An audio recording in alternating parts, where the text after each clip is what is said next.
Oke, kepada Miss Yayu dipersilakan.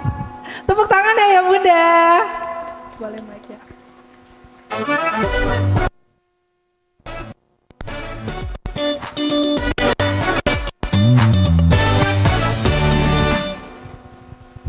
Diulang kembali ya Bunda ya, biar lebih semangat. Assalamualaikum.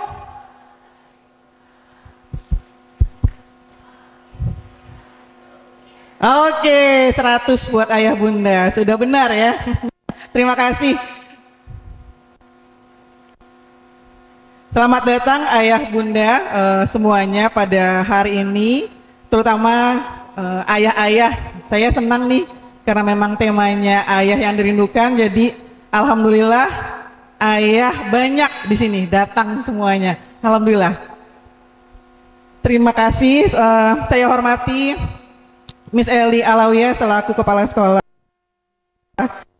kemudian Ibu Andita sebagai Ketua Komite, ini komite tersayang, kemudian Ibu Dian sebagai Ketua Komite SMP, dan teacher yang berbahagia, khususnya saya kembali lagi ayah-ayah yang sudah hadir pada pagi hari ini.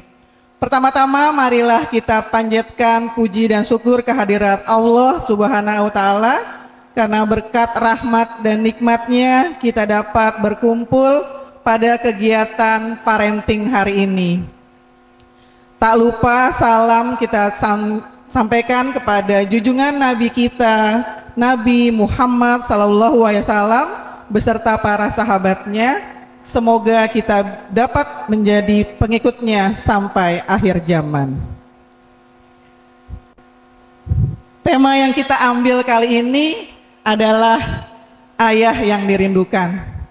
Kira-kira ayah bisa jawab kenapa sih alasannya kita ambil tema ini? Boleh dibantu? Nah, ayah Yunus. Kan kemarin jadi guru ya, sekarang saya jadi ayah. Kira-kira apa?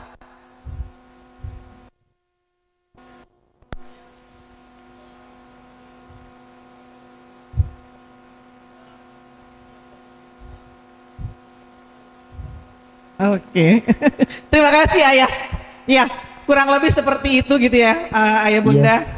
Sebelumnya terima kasih saya ucapkan kepada komite sekolah yang telah menyelenggarakan kegiatan hari ini, yang dari kemarin sudah bersusah payah gitu ya bunda ya. Sampai jam berapa ya bun? Sampai jam 6? Oh, sampai jam 5, sampai jam 5 gitu ya. Terima kasih juga para sponsor yang telah mendukung kegiatan hari ini. Pada kesempatan kali ini, tema yang diambil adalah ayah yang dirindukan. Tema ini mengajak kita merenung bagaimana ayah sebagai figur panutan, pembimbing gitu ya. Semoga ayah nanti dapat mengambil manfaatnya dari kegiatan hari ini. Namun, di tengah kesibukan gitu ya, seringkali kita sebagai orang tua, khususnya ayah, merasa terjauhkan dari anak-anaknya. Padahal kita percaya bahwa dalam keluarga peran ayah itu sangat besar ya. Bukan hanya ibu saja yang menjadi sosok pendidik gitu ya di rumah, tapi ayah mempunyai porsi yang sama besar dalam membersamai perkembangan anak-anaknya. Jadi acara ini semoga membawa manfaat dan wawasan baru kepada orang tua, khususnya ayah, sehingga mempunyai panduan gitu ya dalam membersamai anak-anaknya. Demikian sambutan dari saya. Terima kasih atas perhatiannya. Wassalamualaikum warahmatullahi wabarakatuh.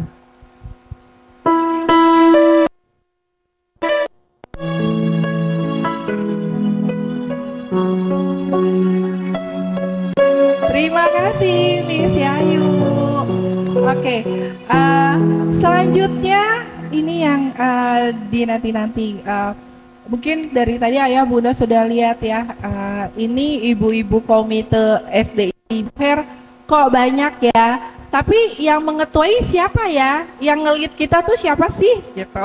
Oke, nanti kita pakai salam juga ya mungkin ya, ayah bunda ya. Kepada Bunda Andita Garnia Triasari dipersilakan.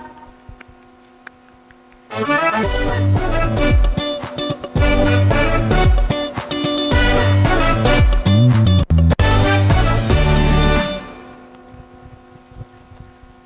tes. Bun. Assalamualaikum warahmatullahi wabarakatuh. Yang saya hormati Miss Yayu, Kepala Sekolah SD Binaher, Miss Eli, terima kasih waktunya, Kepala Sekolah SMP, dan rekan saya, Ketua Komite SMP, Ibu Dian. Juga para teacher, terima kasih sudah hadir. Teman-teman komite saya dan Korlas, tentunya tadi seperti kata Miss Yayu, untuk ayah-ayah hebat yang sudah hadir hari ini di sini. Pertama-tama, marilah kita panjatkan. Marilah kita panjatkan yang atas berkat rahmatnya lah kita dapat berkumpul hari ini di sini. Ayah Bunda, tema hari ini yang diambil adalah tentang ayah yang dirindukan. Benar tadi kata Ustadz Yunus, sibuknya ayah kadang-kadang dirindukan oleh anak-anak di rumah.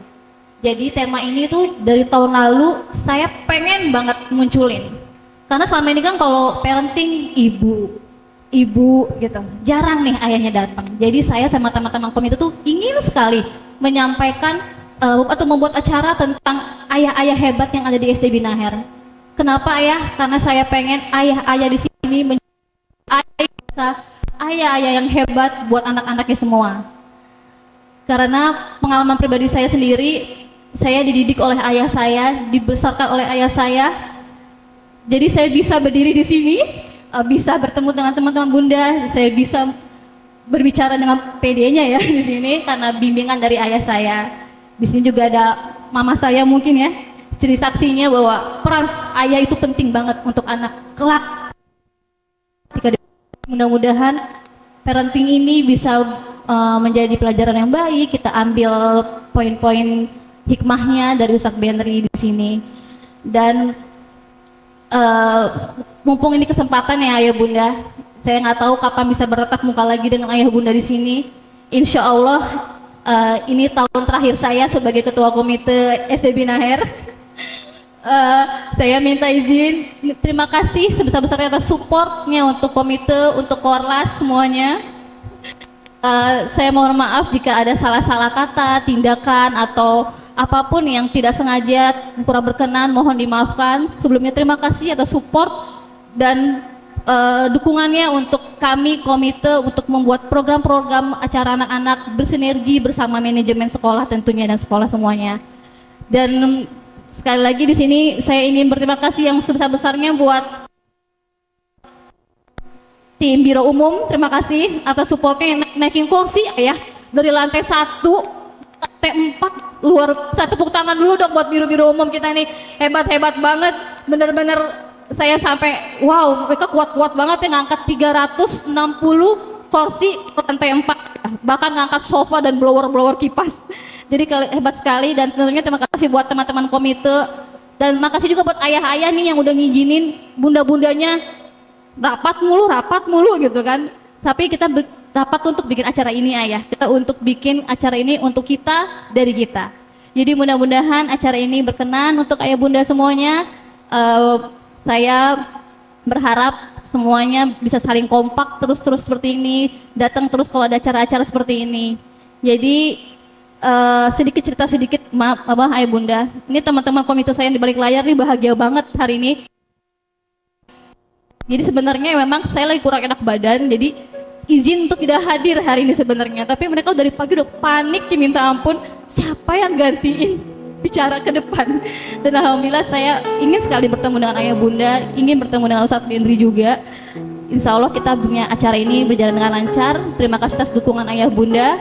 Terima kasih dukungan Miss Yayu, juga Miss Eli, Mbak Dian, dan semua teachers yang ada di belakang sana. Terima kasih luar biasanya. Sekian dari saya, nggak lama-lama karena habis ini mungkin ada door prize, ada video-video yang lainnya, dan nanti akan ada video ayah persembahan dari anak-anak.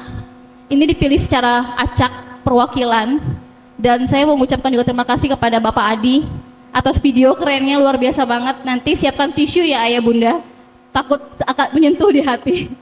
Sekian dari saya, wassalamualaikum warahmatullahi wabarakatuh.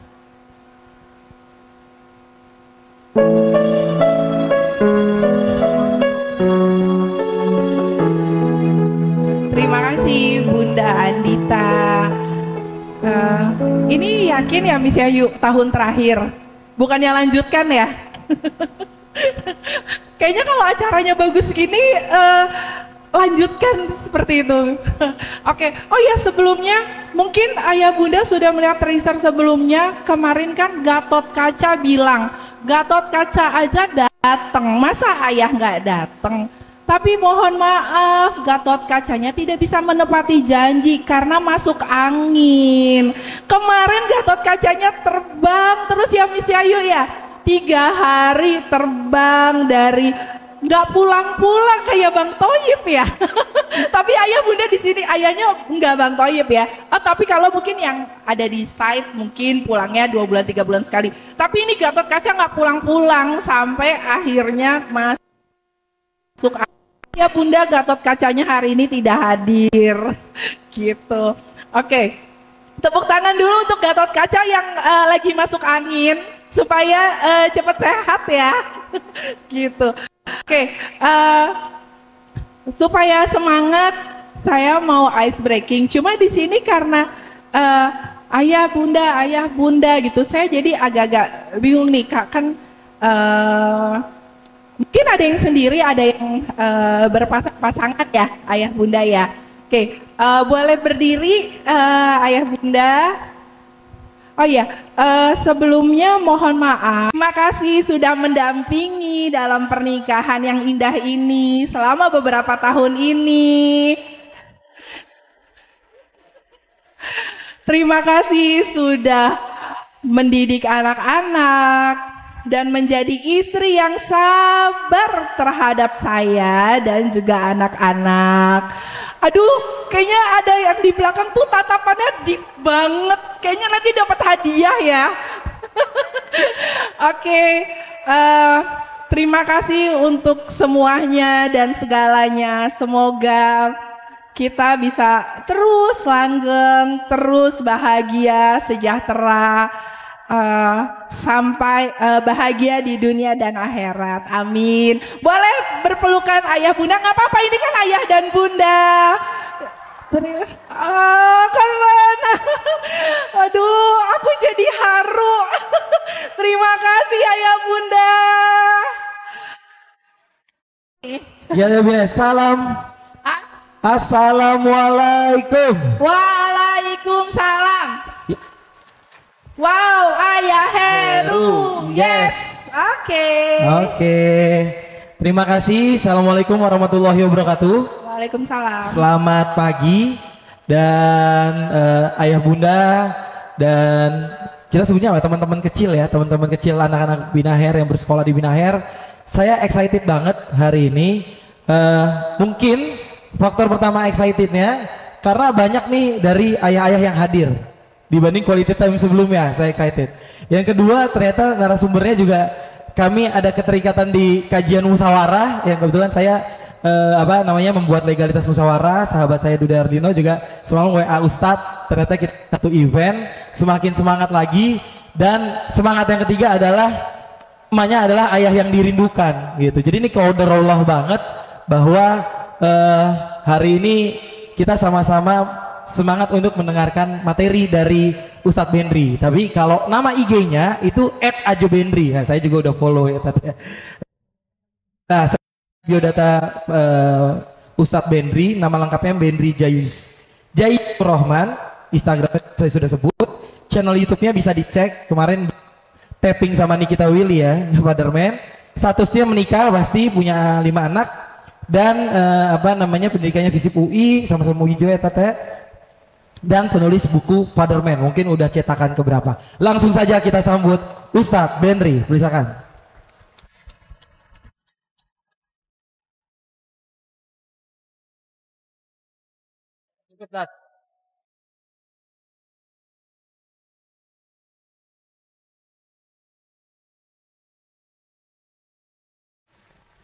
Baik, mungkin sambil disiapkan materi dari Pak Ustadz yang akan disampaikan, dan nanti akan ada sesi Q&A. Saya spill sedikit, ada pertanyaan terbaik dapat buku dari Pak Ustadz Bendri. Boleh tepuk tangannya. Jadi harus silakan. Baik, Masya Allah, jazakallah khair Bang Heru. Bismillahirrahmanirrahim. Assalamualaikum warahmatullahi wabarakatuh.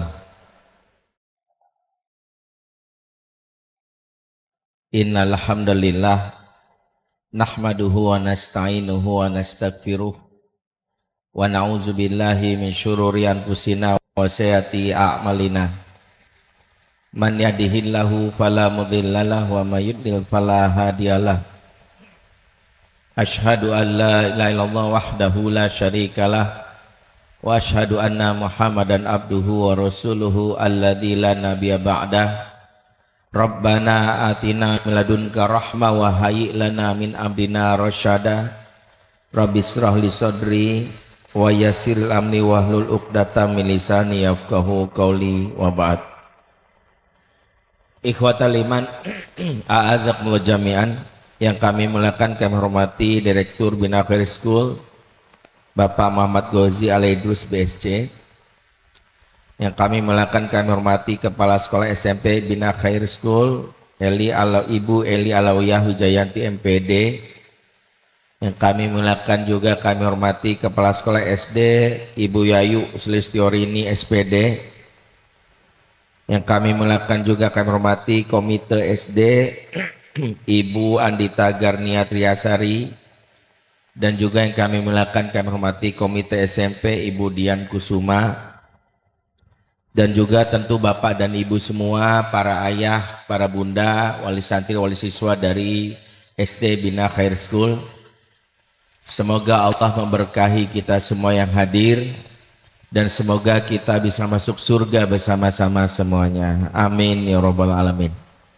Pengen masuk surga nggak Bu? Pengen sekarang atau nanti? Mau sekarang atau nanti? Mau saya aminkan? Saya aja kalau ditanya Ustadz maunya kapan? Saya jawab tegas, nanti. Kata Syekh Ar-Rahaili, punya misi hidup. Orang soleh yang buru-buru pengen masuk surga itu egois. Nabiullah Adam alaihissalam pertama kali diciptakan tinggalnya di mana? Di surga. Nabi Adam diciptakan tinggal pertama di surga. Tapi Allah mewajibkan Nabi Adam menjalani misi hidupnya di dunia. Jadi beliau nggak bisa nolak, nggak bisa bilang ngapain saya udah di surga. Begitu juga baginda Rasulullah Sallallahu Alaihi Wasallam, beliau ini sudah dijamin masuk surga. Tapi beliau nggak pernah bilang ya Allah kalau bisa sekarang aja. Beliau jalani dulu misi hidupnya. Maka demikianlah harusnya kita. Kita ini sering minta umur panjang. Boleh nggak minta umur panjang? Boleh. Masalahnya adalah saat kita minta umur panjang, apakah dibarengi dengan proposal misi hidup? Karena banyak orang minta umur panjang nggak jelas mau ngapain. Ya, biar bisa nonton drakor terbaru. Lagi seru serinya. Jadi kalau minta umur panjang drakor itu nggak ada maknanya hidup. Maka diantara hal yang harus kita sekarang minta, kalau minta umur panjang, jelaskan mau ngapain kau diberi umur panjang oleh Allah. Saya sejak umur 40 tahun, ya umur saya sekarang 44, saya itu sudah membuat agenda 40 agenda menjelang ajal. Jadi saya bikin tuh, sebelum saya wafat saya harus melakukan apa agenda besarnya. 10 agenda pribadi, 10 agenda keluarga, 10 agenda bisnis, 10 agenda dakwah. Jadi 40 totalnya. Jadi kalau sudah satu saya centangin. Centangin. Sampai anak saya deg-degan. Kalau tuntas semua berarti Abi bakal mati dong. Saya bilang mau tuntas gak tuntas, Abi bakal mati juga. Sekiranya tuntas semua, Abi masih punya umur, maka bikin agenda baru lagi. Jangan sampai satu detik kita nggak punya misi hidup. Jadi bapak-bapak, ibu-ibu, kalau ingin kita punya umur panjang dan itu adalah keinginan kita, minta dengan alasan yang jelas. Karena orang tuh kalau nggak punya misi hidup itu, mohon maaf ya, nyusahin. Pernah suatu hari diriwayatkan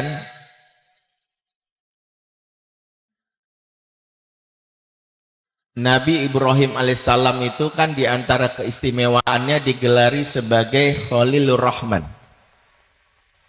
bestinya Allah Ar-Rahman. Di antara keistimewaan Ibrahim disebutkan dalam kitab Al-Muqtasir, Allah tidak akan cabut nyawanya kecuali jika Ibrahim yang minta. Jadi Allah tak akan cabut nyawa Ibrahim kecuali jika Ibrahim langsung yang minta. Sampai Ibrahim umur 175, Ibrahim nggak minta-minta mati. Padahal sudah sepuh sekali. Maka Allah mengutus sesosok malaikat menyamar jadi kakek tua. Mengetuk pintu rumah Ibrahim. Assalamualaikum. Ibrahim membuka pintu dan menyambutnya karena dia dikenal sebagai pelayan tamu yang begitu luar biasa. Dipapah kakek ini, diberi tempat duduk yang layak, dibawakan minuman, makanan, bahkan disuapi. Bertanya Ibrahim sama kakek ini, "Kam umruk, berapa umurmu?" Kakek tua ini bilang 177. Maka Ibrahim baru sadar antara aku dan dia jaraknya nggak jauh. Sepuh sekali. Disitulah kakek tua ini bilang, beginilah orang kalau sudah tua tidak melakukan apapun, justru banyak merepotkan orang. Itulah sunnahnya adanya kematian, agar orang lain bisa terus melakukan perbaikan peradaban tanpa harus direpotkan oleh kita. Ibrahim merasa ini adalah sindiran dari kakek ini atas dirinya sudah tua. Tapi tolong kisah ini jangan disampaikan ke bapak ibu kita yang udah sepuh ya. Kurang ajar. Jangan sampai habis ini pulang oleh-olehnya, ih bagus banget nih cerita Ustadz Bendi ini. Bapak kita lagi sakit, kita ceritain kayak gini, saya jamin gak dapat warisan. Cerita ini khusus buat kita. Buat saya dan bapak ibu semua, supaya setiap permintaan doa kita yang saya minta, ya Allah panjangkan umurku, barengi dengan misi hidup. Ya Allah panjangkan umurku karena aku pengen bikin 1000 rumah Quran. Ya Allah panjangkan umurku agar aku bisa bikin sekolah Bina Khair School, bukan hanya di Depok tapi tempat yang lain. Itu alasan yang jelas. Itulah mengapa manusia yang punya misi hidup, bahkan meski misinya tidak terpenuhi dan keburu ajal datang, mati dalam keadaan membawa misi hidup lebih mulia. Itu yang harus kita lakukan. Ya. Ini makanya saya berdoa buat kita semua yang hadir, termasuk saya dan kita semua, semoga Allah panjangkan umur kita semua dalam ketaatan dan misi hidup masing-masing. Salam cinta saya buat anak-anakku semua yang hadir. Yang bawa anak-anak silakan, mana anak-anaknya? Anak-anaknya bukan emaknya, itu jangan GR emaknya. Makasih kakak, adik tuh. Yang di belakang abang, makasih. Ustadz senang sekali kehadirannya. Di antara hak anak ya, itu anak mertua tuh beda tuh. Di antara hak anak di majelis ilmu dimuliakan. Ini penting. Saya ingin mungkin materi saya yang nanti nggak diingat, tapi mohon yang satu ini diingat. Tugas ortu dan pendidik adalah membangun. Saya ulangi biar ingat. Ini bahkan nih materi yang lain boleh dilupakan, tapi tolong nih jangan. Bangun kesan sebelum sampaikan. Kenapa? Memang diantara yang dilakukan Nabi membangun kesan. Sekarang saya tanya, Nabi dakwah berapa lama? Ada yang tahu? Nabi dakwah berapa lama? 23 tahun. Catatan sejarah Nabi dakwahnya 23 tahun. Tapi kalau kita lihat secara umum, Nabi dakwahnya seumur hidup. Cuman bedanya 0 sampai 40 tahun Nabi membangun kesan. Saat diangkat jadi Rasul, Nabi mulai menyampaikan pesan. Apa buktinya Nabi membangun kesan? Walaupun belum jadi Rasul, Nabi punya branding. Apa brandingnya? Al-Amin. Jadi Al-Amin itu maaf, bukan Nabi yang sok memperkenalkan diri. Gak pernah Nabi setiap kenalan sama orang, perkenalkan, nama saya Muhammad, panggil saya Al-Amin. Saya ini orang yang layak dipercaya. No, Nabi memposisikan dirinya tetap jadi manusia biasa, tapi kesan dari akhlaknya itulah yang membuat orang terpesona. Saat diangkat jadi Rasul, maka setiap pesan itu memiliki kekuatan, memiliki daya pengaruh. Maka kalau ada orang tua yang banyak memberi pesan, tapi kenapa anak yang ngefek? Jawabannya karena kita kurang membangun kesan. Makanya kenapa ayah yang dirindukan hari ini adalah tema tentang membangun kesan. Tema membangun kesan. Jadi kenapa? Anak-anak kalau sudah terkesan, apalagi duduk di majelis ilmu, itu seperti layaknya penjual dan pembeli. Pembeli kalau punya penjual yang baik hati, kalau terkesan pasti repeat order. Betul nggak? Repeat order. Misalnya ada seorang penjual baik, ramah di rumah kita, dekat rumah gitu. Kita mau beli di warungnya, Bu, beli minyak goreng berapa sekilo? 15.000 misal. Saya beli deh Bu sekilo gitu. Apa kata penjual? Ya ini Bu, minyaknya sekilo sekalian bonus emas 50 gram buat Ibu. Kira-kira Ibu bakal balik lagi nggak?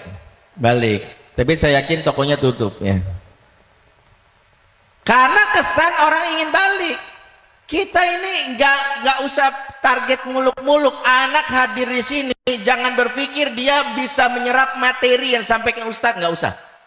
Yang penting dia punya itu menyenangkan loh. Mama, besok kalau ada pengajian aku ikut lagi ya. Ayah mau kemana? Ada pengajian nak di masjid, ikut. Itu. Nanti kalau udah remaja gitu, bro mau kemana bro? Ada pengajian nih, ajak dong. Gua masa nggak diajak? Anak yang terkesan dia repeat order. Makanya catatan penting, kalau ada anak masuk majelis, panitia jangan lupa menyambut. Assalamualaikum, kakak mau dateng, silakan. Kalau dia duduk dipersilakan, gak usah dikasih ancaman, gak usah kasih tugas. Ikut seminar sama mama, bikin resume 5 halaman ya. Ya, nanti upload Instagram mama biar di fallback sama Ustadz Bendy. Jangan, gak usah kasih tugas. Mau tidur boleh nggak? Boleh.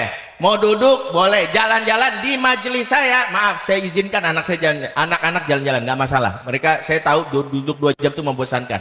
Jalan boleh. Anak-anak, kalau emaknya bapaknya jalan-jalan saya lempar. Anaknya boleh jalan-jalan. Padahal kan saya pernah lagi majelis itu anak-anak muter-muterin saya. Ya dipikir lebar saya kayak Ka'bah gitu, biarin aja.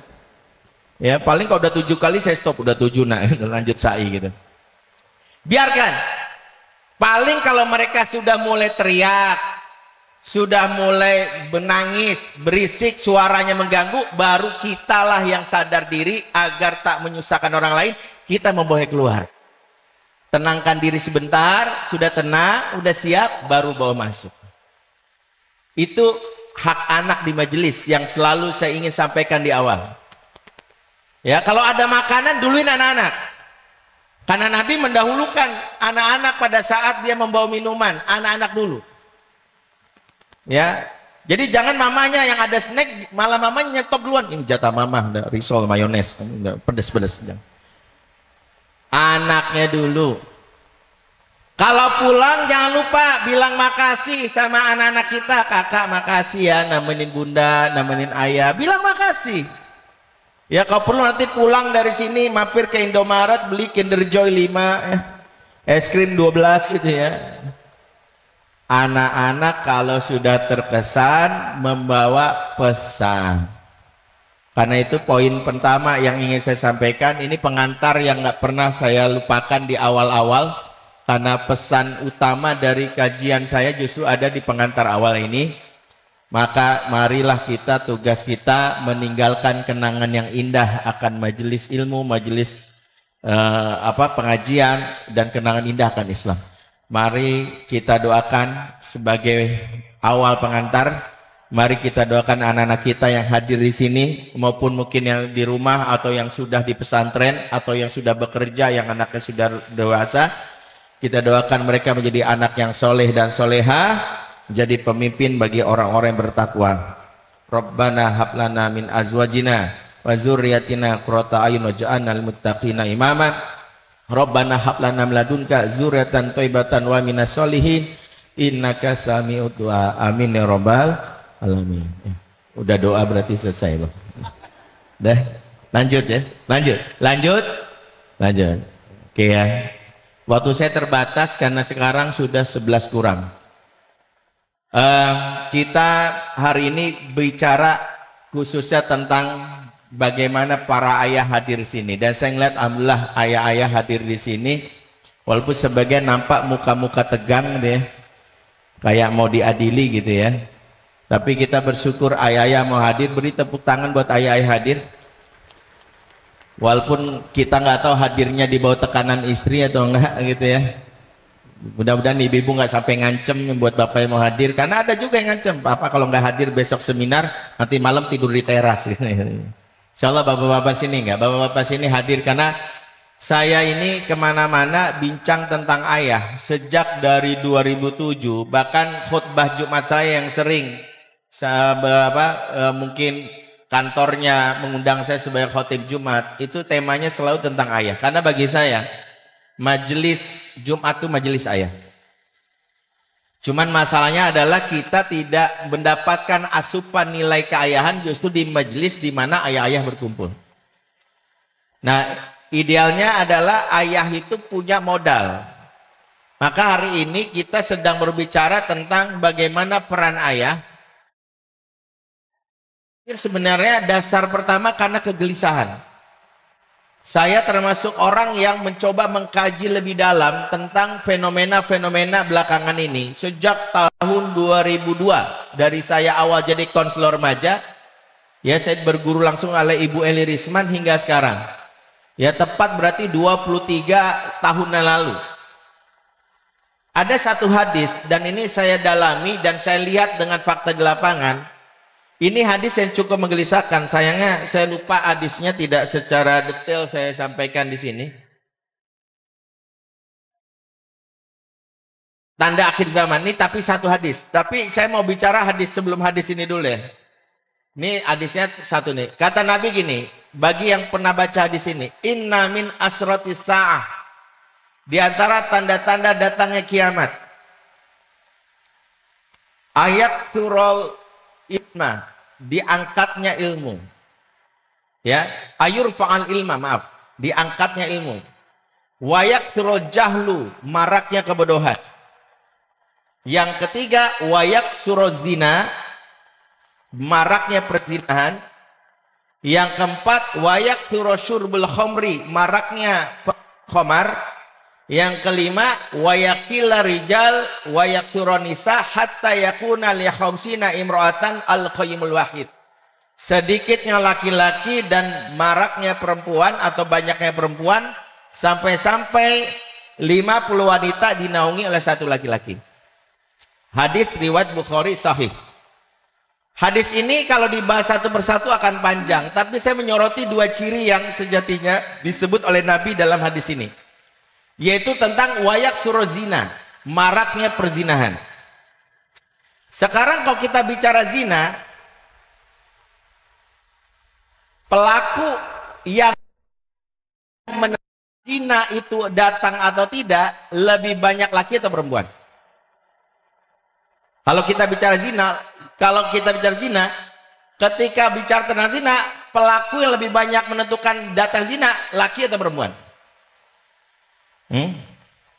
Kalau ada yang bilang laki, nggak salah juga, karena laki nafsunya memang dalam urusan seksual tinggi. Tapi para ulama menyimpulkannya perempuan. Dari mana dalilnya? Pertama, Quran ketika berbicara tentang ayat zina itu memakai kalimat dalam surat An-Nur ayat 2, azaniyatu wazani fajlidu kulla wahidin minhuma mi'ata jaldah. Pezina wanita dan pezina laki-laki, jika mereka ketahuan, maka didera masing-masing 100 kali deraan. Khusus zina, redaksi Quran pakai kalimat azaniatu, pezina wanita. Ketika menyebut pezina, Allah pakai kalimat zaniyah dulu baru zani. Padahal kalau ayat lain tentang kejahatan, Allah selalu memulai tentang laki-laki dulu. Misalnya ayat tentang pencurian, Allah memakai kalimat wasariqu wasariqatu, dan pencuri laki-laki dan pencuri perempuan. Kalau zina disebut perempuan. Itu Hajar Asqalani menyebutkan bahwa ketika berbicara tentang zina, Allah lebih memilih perempuan pertama karena yang menentukan zina itu ternyata adalah perempuan. Lah, bukannya laki-laki kan nafsunya tinggi juga? Iya, laki-laki dari dulu otaknya, hipotalamusnya tinggi sehingga nafsu seksnya tinggi.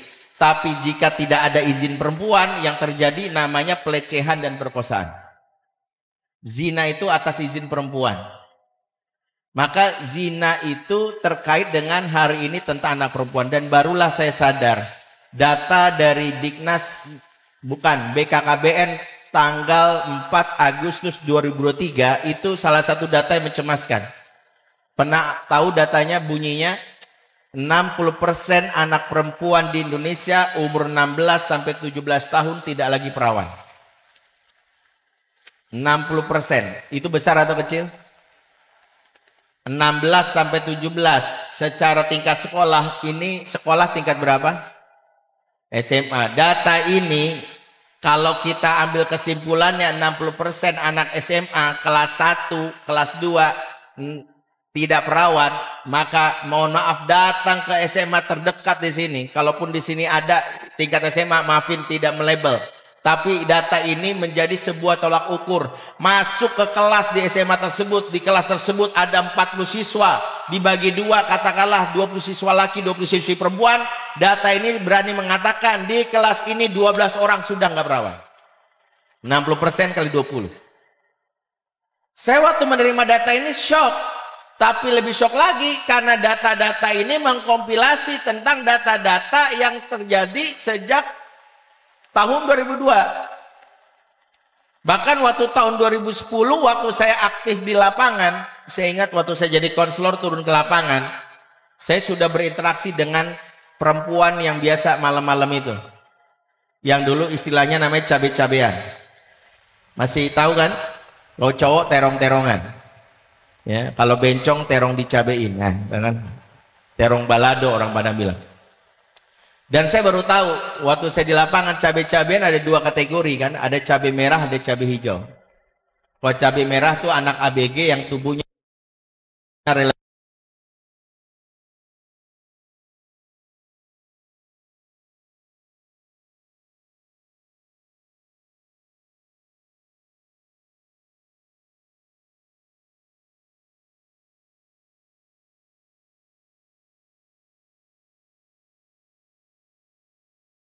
posting sesuatu tuh, itu netizen plus 62 alias netizen Indonesia yang perempuan, komennya sungguh di luar nurul kata orang. Apa komennya? Rahimku meledak-ledak, ovariumku anget. Anak ABG kita, mereka rela melakukan ini. Jadi saya tahun 2013 belum punya WA, waktu itu konsultasi via email, ada email masuk, Assalamualaikum Kak Ustadz, panggil saya Kak Ustadz. Waktu itu saya ngisi di sebuah SMA. Kak, aku mau curhat. Aku usia 1 SMA hamil. Dikeluarin dari sekolah. Yang hamili aku teman aku satu sekolah. Anak laki-laki, cowok, ganteng, keren, anak basket. Dia idaman sekolah, pinter. Aku dikeluarin dari sekolah, dia enggak. Yang bikin aku sedih adalah teman aku satu geng, 2 cewek, dihamilin sama laki yang sama.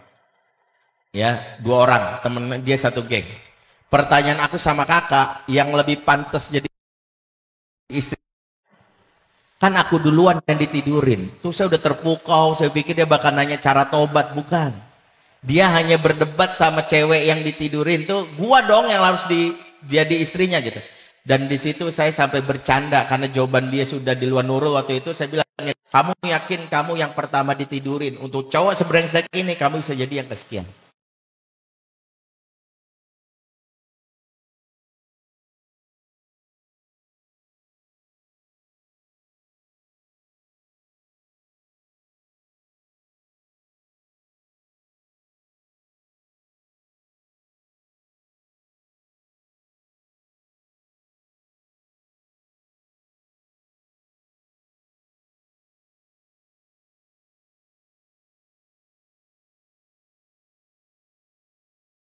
itu cowoknya meninggal cewek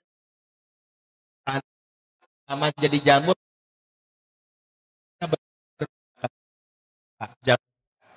ya, nggak usah dihafal, nggak keluar tes CPNS ya, tes BUMN juga nggak ada ya.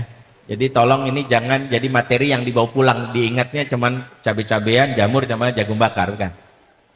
Poinnya bukan di situ. Poinnya karena temuan lapangan inilah Allah izinkan saya kuliah S2 di Malaysia, jurusannya Family Ecology di University Putra Malaysia, jurusan Family Ecology. Profesor saya melakukan riset sejak tahun 2004. Judul risetnya Relationship Between Father and Daughter. Dari riset inilah akhirnya dapat temuan bab anak perempuan yang tidak punya figur ayah mengalami dua dampak di masa depan. Satu, gampang kehilangan keperawanan. Itu yang pertama. Makanya anak perempuan kalau nggak punya figur ayah gampang jatuh cinta sama sembarang cowok. Hari ini pelaku love scamming banyak. Ya, handphone kita yang pakai anak kita yang ada di kamar katanya nggak keluar. Alhamdulillah Ustadz, anak saya yang perempuan nggak keluyuran. Betul, dia di kamar aja. Tapi lihat berita kumparan.com 3 bulan yang lalu, ada kasus love scamming cukup heboh. Ada seorang anak perempuan, maaf, rela mengirimkan foto bugilnya ke sembarang cowok yang ternyata narapidana di LP Cipinang. Nggak pernah ketemu. Kasus ini terungkap, akhirnya si cowok ini dipindahkan ke LP Nusa Kambangan. Tapi ini membongkar bahwa anak-anak kita dengan gadget sekarang menjadi salah satu sasaran love scamming, dan itu ternyata bermula dari anak yang jiwanya kosong karena nggak punya figur laki-laki yang cintai. Masuklah laki-laki lain yang tahu betul bahwa di antara kebutuhan dasar anak ABG adalah diperhatikan, dicintai. Ya, tekniknya namanya grooming, ada love bombing, macam-macam. Cukup WA dengan mengatakan wajahmu mengalihkan duniaku. Bapak kamu Densus 88 ya. Kau tahu, soalnya kamu mendadak menyergap isi hatiku. Kamu tahu nggak bedanya PKI sama kamu? Enggak. Kalau PKI komunis, kalau kamu kok manis. Ah, masa sih? Kamu tahu bedanya jam 10 sama kamu? Enggak, kalau jam 10 kesiangan, kalau kamu kesayangan gitu. Lepak. Bapaknya nggak begitu. Bapaknya pulang, bau kamu mandi. Ketika jiwa anak perempuan kita kosong, tidak mendapatkan perlakuan yang menyenangkan di usia-usia awal, disitulah masuknya pihak ketiga. Setannya ada 3. Setan pertama, setan keluarga, namanya Falak. Nama lengkapnya Falakor. Nah, ibu-ibu tahu tuh, Falakor. Ya, itu setan yang ibu-ibu paling takut, walaupun tampangnya lebih seksi daripada ibu. Yang kedua, pebinor, perebut bini orang. Yang ketiga ini penakor, perebut anak orang. Kita yang membesarkannya, kita yang memberi nafkah dia, yang memberikan jatah bulanan, bahkan kita berikan handphone, tapi hati dan jiwa tertambat ke lelaki lain. Dan itulah hari ini terjadi. Dan tahu kenapa? Lagi-lagi karena nggak punya figur ayah. Oke, saya ingin melihat ini dari sisi fakta tentang hadis akhir zaman. Fakta ini tidak saya sampaikan di sini, tapi ini sebagai pengantar yang tadi saya lupa sebutkan. Tapi ada hadis berikutnya, dan ini saya pikir menjadi salah satu diskusi kita yang mungkin selama ini teman-teman sering dengar hadis yang tadi saya sampaikan.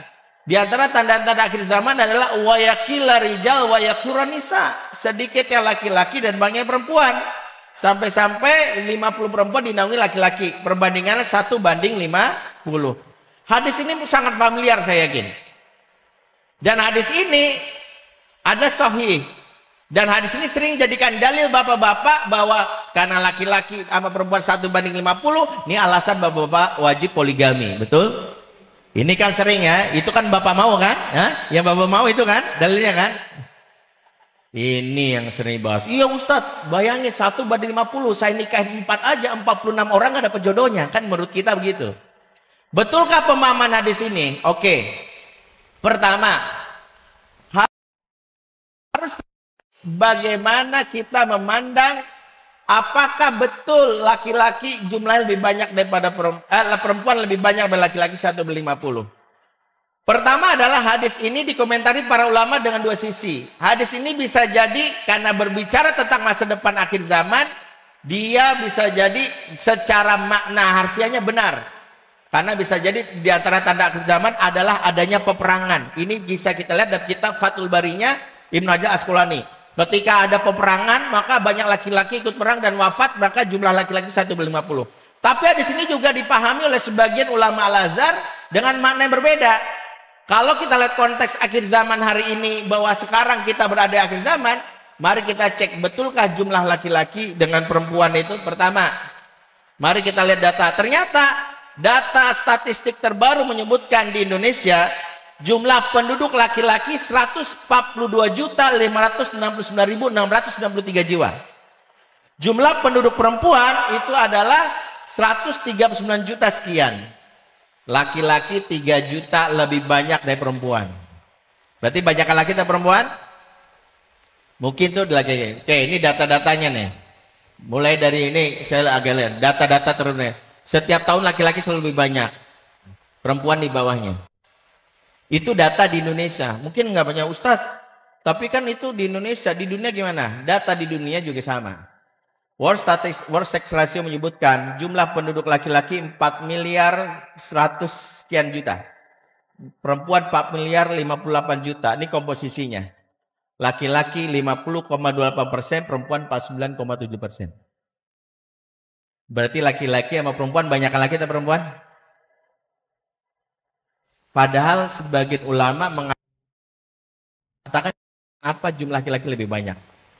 Karena secara pandang memahami hadis inilah yang disebutkan oleh Syekh Mutawalli Asy'arawi yang salah. Hadis yang tadi saya sebutkan itu pakai kalimat wayakilar rijal, sedikitnya rijal. Rijal jamak dari kata rojulun yang maknanya bukan fisik laki-laki tapi sifat kelaki-lakian. Kalau fisik laki-laki dan Quran, bahasa Quran tidak pakai rijal, tapi zakar, jamaknya zukur. Misalnya Allah katakan dalam surat Al-Hujurat ayat 13, Ya ayuhan nas inna khalaqnakum min dzakari wa untha. Wahai manusia, kami ciptakan kamu dari jenis zakar dan unsa. Zakar itu fisik laki-laki, unsa fisik perempuan. Yahabu liman yasha'u inatha wa yahabu liman yasha'u dzukur. Bahwa Allah berkehendak memberi kamu anak perempuan, yaitu inatha, jamaknya kalau laki-laki sebut dukur, jamak dari zakar. Maka hadis yang berbicara tentang wayakila rijal, pemahaman yang justru ditawarkan sebagian ulama bukan tentang di akhir zaman jumlah penduduk laki-laki itu lebih sedikit. No, hadis ini menyingkap bahwa di akhir zaman yang terjadi namanya defisit maskulinitas. Jadi kalau perbandingannya itu di akhir zaman 1:50, kesimpulan sederhananya adalah di akhir zaman 1 laki-laki sejati, 50 sisanya bencong. Mari kita lihat faktanya, kok bisa kita ambil kesimpulan seperti itu? Kenapa nggak bisa ya? Dibantu ya? Ini kayaknya. Lihat fakta laki akhir zaman. Ada grup WhatsApp siswa LGBT di Pekanbaru. Di beberapa daerah sudah muncul grup WA anak SD pencinta LGBT. Ya, ini diantara yang muncul hari ini. Dan ternyata bukan sekedar menyimpang seksualnya. Hari ini laki-laki juga hilang identitas kelaki-lakiannya karena banyak yang lelaki bertulang lunak. Ya, otot six pack jiwa ngondek. Ya, tampang TNI hati Hello Kitty. Lelaki presto ya, lelaki bertulang lunak. Dan kita bisa lihat di antaranya saya termasuk orang yang gelisah. Sejak dekade belakangan itu kan ada muncul terminologi the power of emak-emak. Sadar nggak bapak-bapak di sini? Istilah the power emak-emak itu sindiran bagi kita kaum laki-laki. Saking laki-laki di dunia ini sudah nggak bisa lagi diandelin, emak-emak turun tangan. Ketika hadis akhir zaman berbicara tentang definisi tentang asupan kelaki-lakian yang hari ini hilang. Saya waktu itu agak shock ketika di sebuah program di mana ya, waktu itu selalu di TikTok, ada wawancara kepada Gen Z yang baru lulus dengan ditanya gini, apa tipe istri idaman kamu? Mudah-mudahan bapak-bapak di sini termasuk yang gelisah sama saya.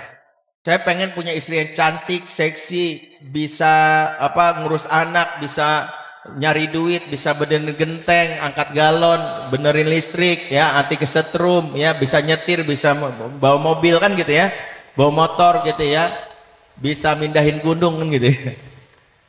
Terus ketika ditanya sama pewawancara gini, kalau istri kamu nggak bekerja gimana? Lihat jawaban hampir laki-laki zaman now, ogah banget. Masa dia mau enak-enakan aja sejak awal nikah?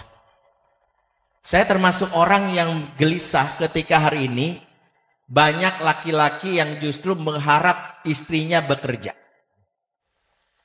Wanita nggak dilarang bekerja, nggak dilarang.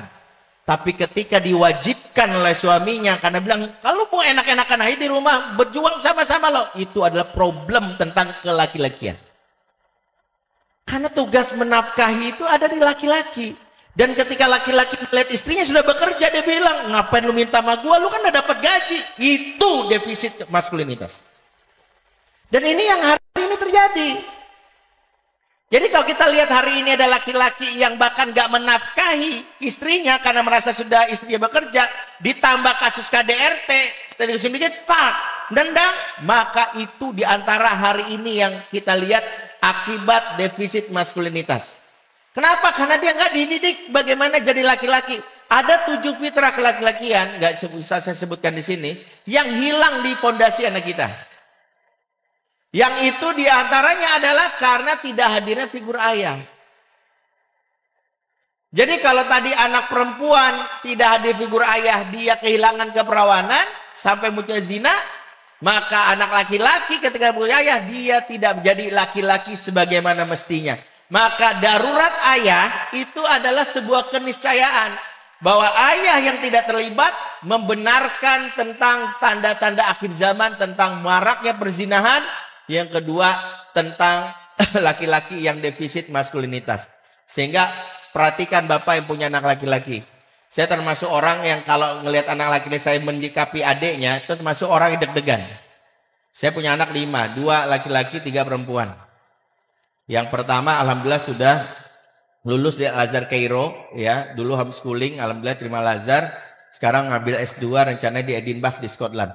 Yang kedua ini persiapan mau ke Madinah. Nah, yang bungsu masih SD, kelas 2. Yang saya tuh gelisah ketika suatu hari anak saya laki-laki itu kan isengin adiknya lagi main Lego, tiba-tiba Legonya berantakan. Tiba-tiba adiknya marah, abang nih dikejar, anak laki-laki, abang nih dicubit gitu. Waktu dia, aku tuh udah capek-capek bang, lagi dicubit. Waktu dia cubit, abangnya, saya ngeliat reaksi anak laki-laki saya, ada dari sakit-sakit, iya, ada abang gitu. Saya liatin terus sampai saya deg-degan. Kalau sampai anak laki saya tiba-tiba mentoyor adiknya, atau mencubit balik, atau dia malah menggampar adiknya, atau menendang, saya ayahnya menangis. Saya menangis. Saya liatin terus sampai akhirnya dia sama sekali nggak mau. Iya abang minta maaf, iya nanti abang selega karena salah satu nilai kelaki-lakian yang bapak-bapak harus tanamkan anak laki-laki apa? Tanganmu pantang memukul perempuan kecuali di medan perang. Pantang, nak. Laki-laki yang memukul perempuan bencong. Maka ini yang hilang di pendidikan hari ini. Itulah kenapa kami membuat modul tentang mendidik anak laki-laki, mendidik perempuan yang kami kerjasamakan dengan sekolah dalam rangka apa? Memberikan asupan maskulinitas hari ini hilang karena ayah yang tidak berperan di rumah. Jangan sampai di sekolah guru laki-laki tidak memberikan asupan ini. Baik, 2 fakta tentang bagaimana fitrah laki-lakian yang hilang, fitrah perempuanan. Ternyata maaf, tertuduh pertamanya ternyata ayah. Jadi kalau hari ini banyak suara menceritakan ayah kok nggak terlibat, karena memang di lapangan begitu. Waktu saya dulu ngisi pengajian khusus kaum G, ya, saya dulu punya pengajian khusus kaum G, ya, tapi jangan seuzon, saya normal pak, ya, alhamdulillah. Jadi jangan bapak berpikir macam-macam habis ini, ya. Saya cek satu-satu, binaan saya 8 orang G, 4 orang Tapi pengajiannya cuma 3 kali, karena setelah itu pengajiannya saya bubarkan. Kenapa saya bubarkan? Karena setelah saya pikir mereka makin ngaji, malah makin akrab, makin jatuh, bubarin. Tapi setelah itu saya minta mereka datang ke pengajian resmi saya. 4 orang nggak setuju, 4 orang masih mau kontak sama saya sampai sekarang. Tapi saya banyak dapat pelajaran dari mereka. Kenapa G itu tumbuh subur? Salah satunya adalah karena setiap G itu punya kemampuan G-dar. G-dar itu G-radar. Jadi dia bisa melihat orang dan langsung bisa menyimpulkan Ustadz itu G. Selama ini saya nggak percaya, tapi dia buktikan ketika ada salah satu G Sukabumi, tiba-tiba WA saya, Ustadz saya pengen sembuh, bantu saya Ustadz. Saya bilang, kamu tinggal di mana? Sukabumi Ustadz. Saya bilang, kamu datang ke Bogor, stasiun Bogor, naik kereta dari stasiun Bogor ke stasiun Tebet. Dari stasiun Tebet jalan kaki 300 meter ke Akal Islamic Center. Ketemu saya zuhur, saya bilang. Dia datang tanpa konfirmasi sudah hadir di lokasi. Binaan saya yang G juga datang. Kami nggak saling mengenal terhadap G yang baru dari Sukabumi tadi. Begitu azan zuhur dikumandangkan, tiba-tiba setelah sholat, kami ternyata baru sadar kami satu saf. Ini saya, ini binaan saya yang G, di pojokan itu G yang dari Sukabumi. Selesai sholat, baru ngucapin salam nih. Assalamualaikum warahmatullahi wabarakatuh. Tiba-tiba binaan saya langsung lagi nih, Ustadz. 5 orang di sebelah kanan Ustadz G. Langsung saya tengok, nah itu G dari Sukabumi, langsung kedetek sama dia.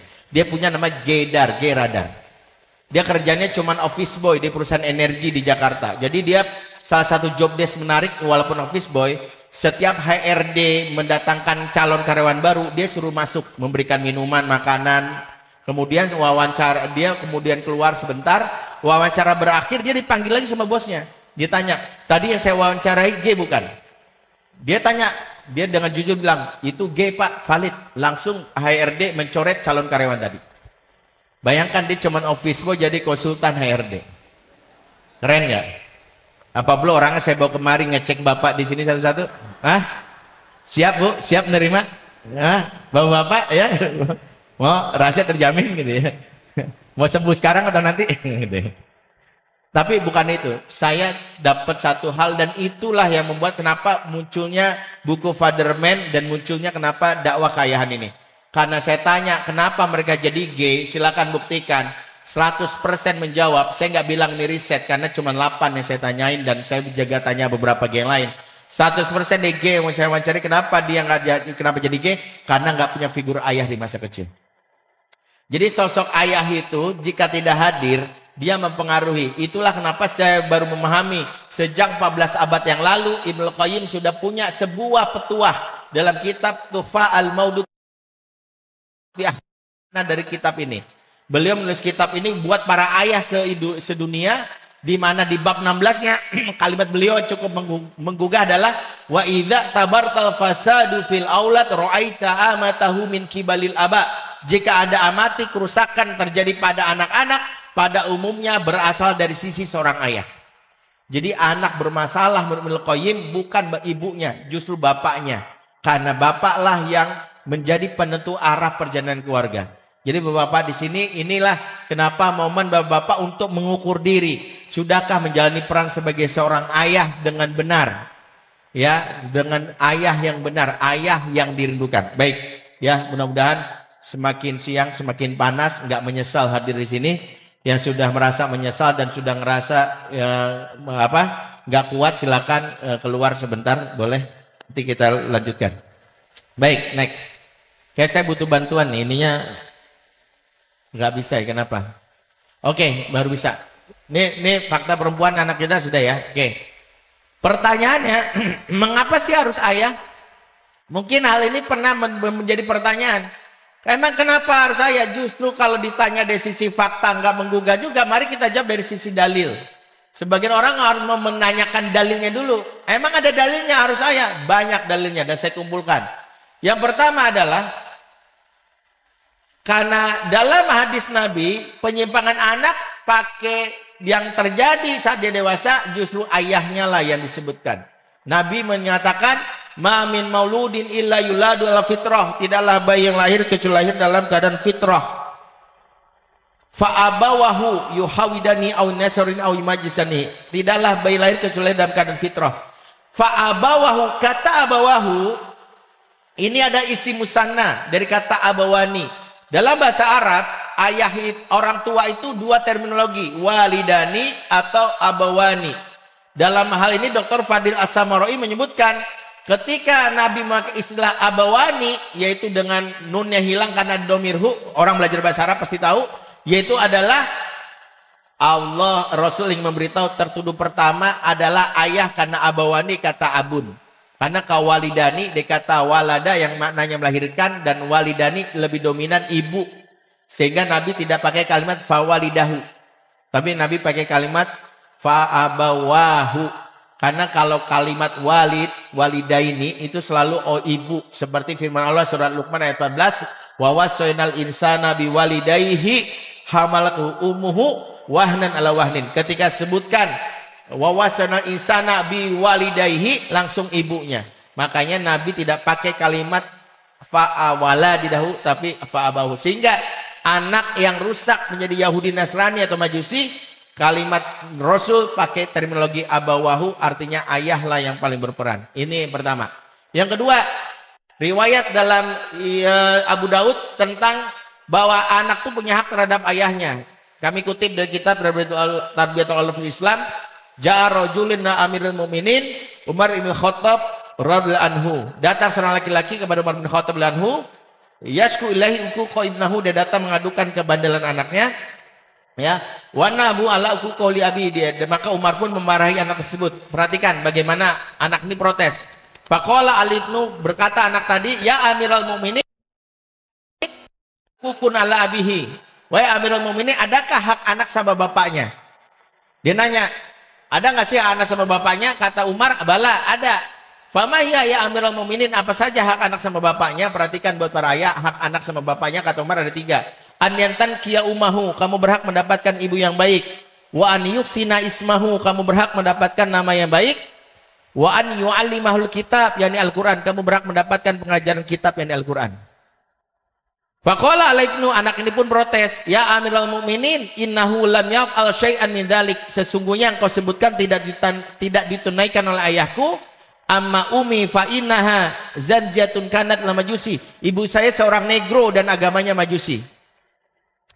Jadi dia protes bukan karena negronya, tapi karena agama ibunya. Jadi dia dapat ibu yang buruk. Waqad samaniya ju'lan, dan saya dikasih nama ju'lan, aihun fasa, artinya curut atau kecoa. Ya, jadi orang Arab dulu kalau ngasih nama anak tuh nggak mikirin mana arti. Yang penting dikenal dah. Pas anak lahir, pas banget ada anjing lewat kasih nama kalb. Ya, dulu dia nggak mikirin tentang makna. Walam yu'allimni minal kitabi harfan wahidan, dan saya tidak diajarkan satu huruf pun dari Al-Qur'an, katanya. Maka Umar pun fata amiral mu'minin la rajul, maka Umar memoleh marah kepada lelaki tersebut, dan ini kalimat Umar, aji tatasku uku ko ibnak, kau datang untuk mengadukan kebandelan anakmu, laqad aqaqtahu qablan ya iqaq, kamu sudah durhaka sama anakmu sebelum anakmu mendurhakaimu. Wa asa'ta ilaihi qabla nusia ilaik, dan kamu sudah merugikan anakmu sebelum anakmu merugikan dirimu. Jadi dalam riwayat ini Umar memberitahu anak bermasalah itu bermula dari bapaknya. Itu yang dalil kedua. Oke. Kemudian dalil berikutnya, Islam mewajibkan ayah menjaga diri dan keluarganya. Ini juga dalil.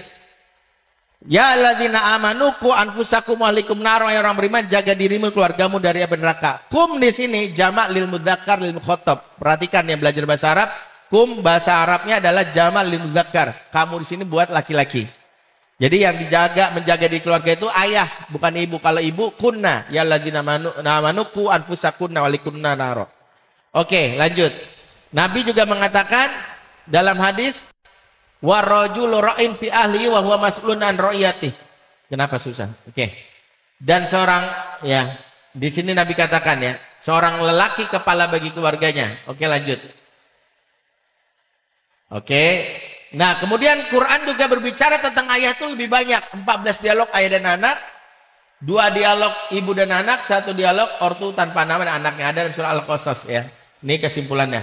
Oke, next. Ya. Kemudian tokoh-tokoh hebat dalam sejarah dakwah Islam itu tidak lepas dari sosok ayah. Nabi Muhammad ayahnya nggak ada secara fisik, tapi Allah mengatakan alam yajidka yatiman fa'awa. bukankah Allah temukan kamu dalam keadaan yatim, tapi fa'awa, Allah naungi keyatimanmu. Artinya Allah gantikan keyatimannya. Inilah dalil bahwa meskipun Nabi Muhammad itu ayahnya tak ada, tapi dia punya figur ayah. Siapa yang tahu ayah pertamanya yang menggantikan Abdullah yang pertama? Ya, yang tahu dapat hadiah buku.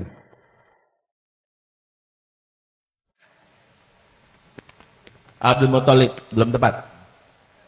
Betul, belum tepat.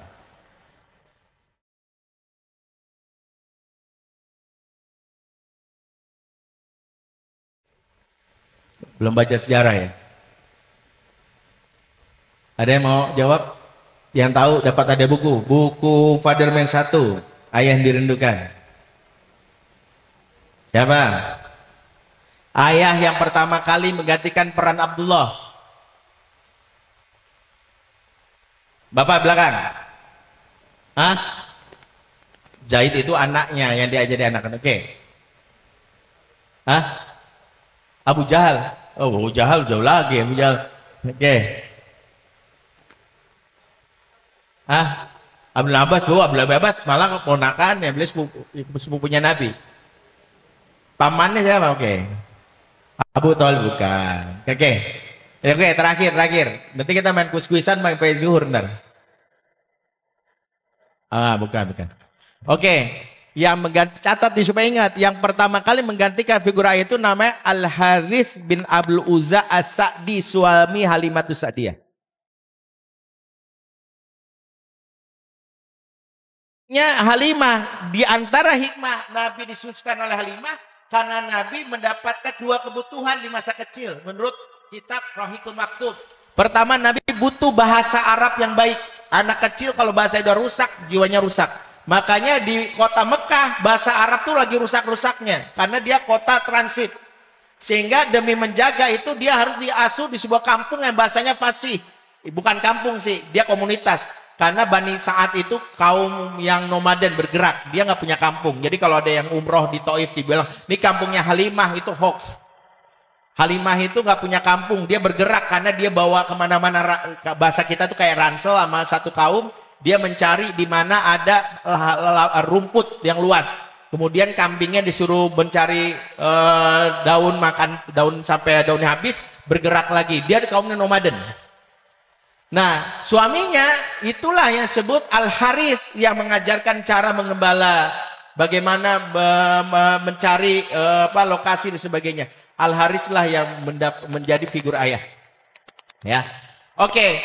Begitu enggak? Oke, itulah makanya Nabi dapat figurnya dari Al-Harith.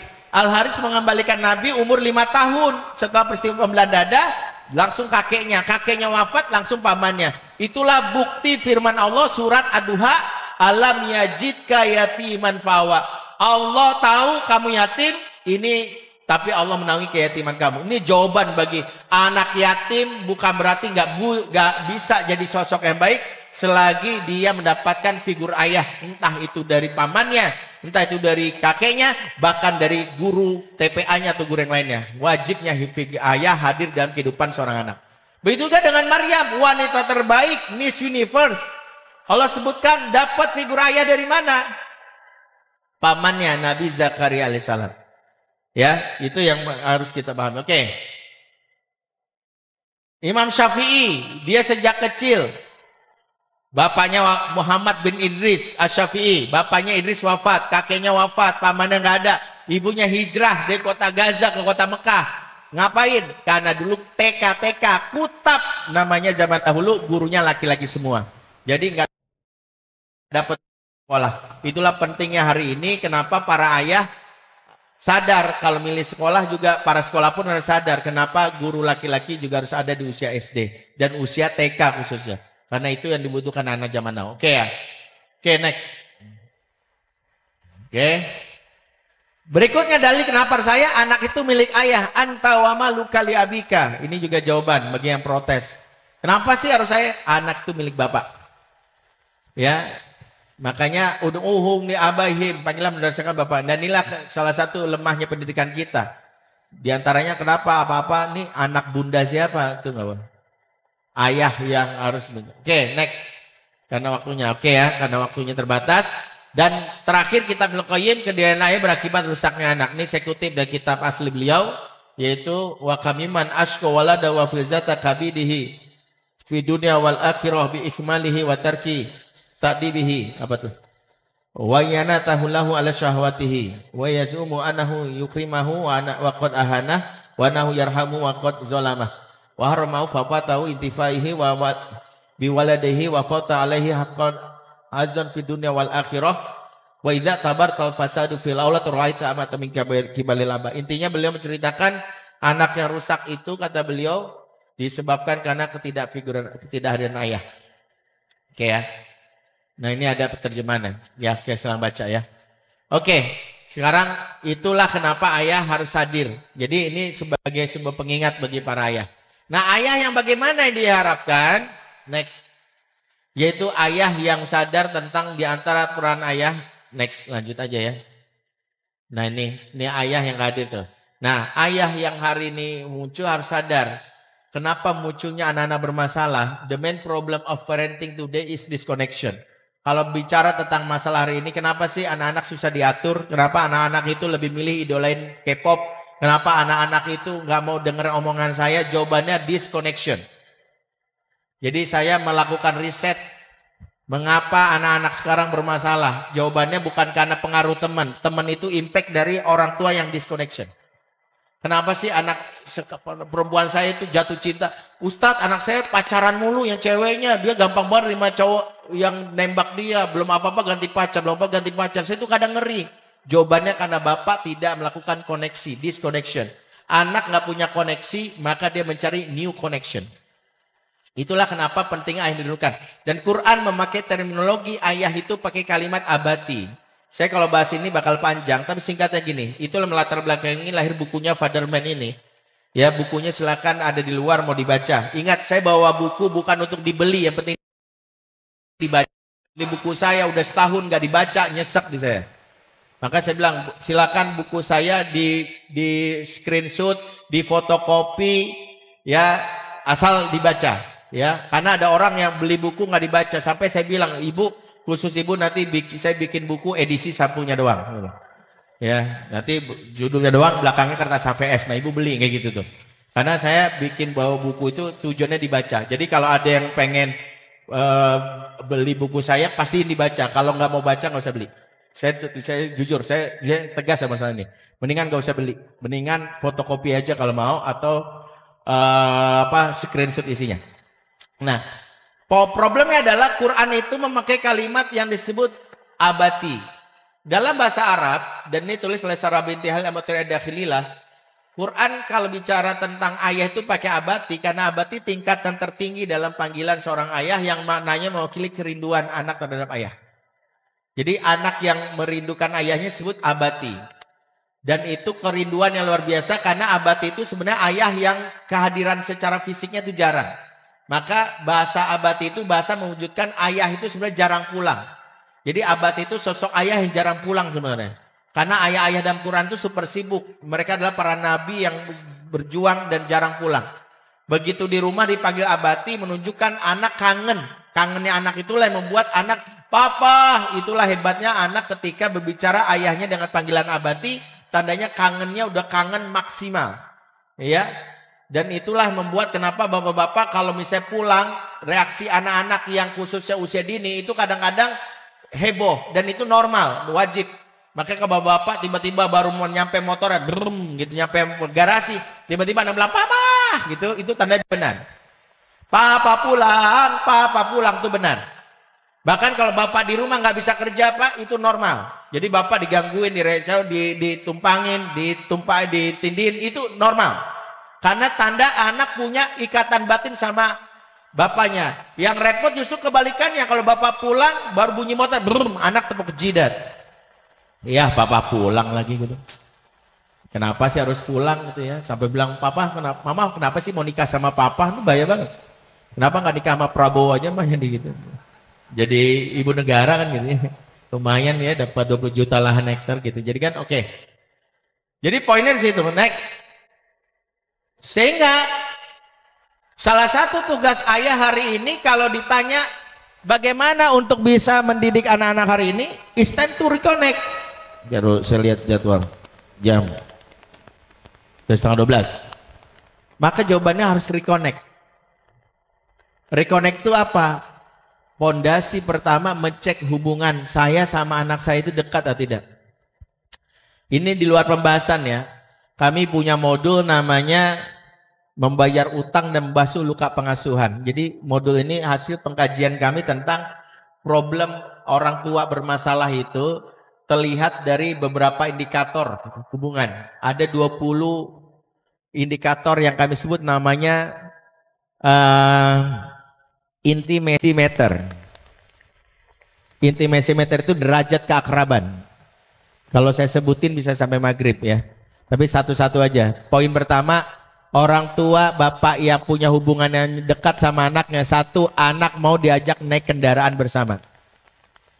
Jadi kalau anak diajak nih, nak ikut ke Bandung yuk sama bapak. Enggak ah, capek. Kamu kan lagi libur, gak ada agenda. Ikut yuk. Enggak, males. Nanti pulang bapak beli seblak deh. Enggak doyan. Nanti pulang, nanti pulang bapak beli jersey. Gitu, ribut. Misalnya gitu ya. Jadi bisa anak nolak naik kendaraan itu jangan dianggap remeh. Apalagi kalau dia udah males berdua sama kita. Mau liburan nggak berdua sama papa doang? Berdua papa enggak? Maunya mama ikut. Itu problem. Indikator pertama kesehatan mental hubungan itu dimulai dari mau jalan berdua. Yang kedua, anak yang punya keakraban spontanitas. Bapak-bapak dibalik anak yang kadang suka ngupil atau kentut sembarangan, itu tandanya nyaman. Ya benar pak, suami istri aja kalau nyaman tuh saling berbalas kentut tuh kalau nyaman. Beda kalau suami otoriter, lu kentut talak 1 gitu. Kentut 3 kali, talak 3 kan gitu ya. Jadi seantara yang kita lihat adalah anak itu kalau dia banyak tingkahnya depan orang tua, bahkan ngambek itu tandanya nyaman. Sebab dibalik anak yang kaku, nggak bisa ekspresi, tanda bermasalah. Yang ketiga, telapak tangannya nyaman disentuh. Orang yang akrab itu telapak tangannya, saya salaman sama Bang Heru. Dia biasa aja, tapi kalau ada masalah ditarik. Anak tuh kalau nggak nyaman sama kita, salamannya aja dia buru-buru. Ya, tanda akrab. Makanya anak-anak yang normal ini, kalau salaman sama orang baru itu nggak mau, itu sensor jiwanya lagi jalan, normal. Jangan kita omelin. Kadang-kadang mentang-mentang karena mau salaman Ustadz, digini, Ustadz, salam, Ustadz. Itu rusak loh sensornya. Predator seksual ngincer pertama kali telapak tangan anak. Makanya dia itu akhirnya nggak bisa membedakan mana yang akrab sama dia, mana yang enggak. Mau aja salaman. Makanya orang kalau salamannya akrab biasanya beda salamannya itu. Ya, kalau nggak akrab nggak mau salaman. Ini alasan kenapa Megawati nggak salaman sama Surya Paloh kan gitu. Ya enggak, itu beda. Itu karena bukan mahram gitu. Udah. Oke. Yang keempat adalah ini bisa kita lihat telapak tangan, matanya menatap.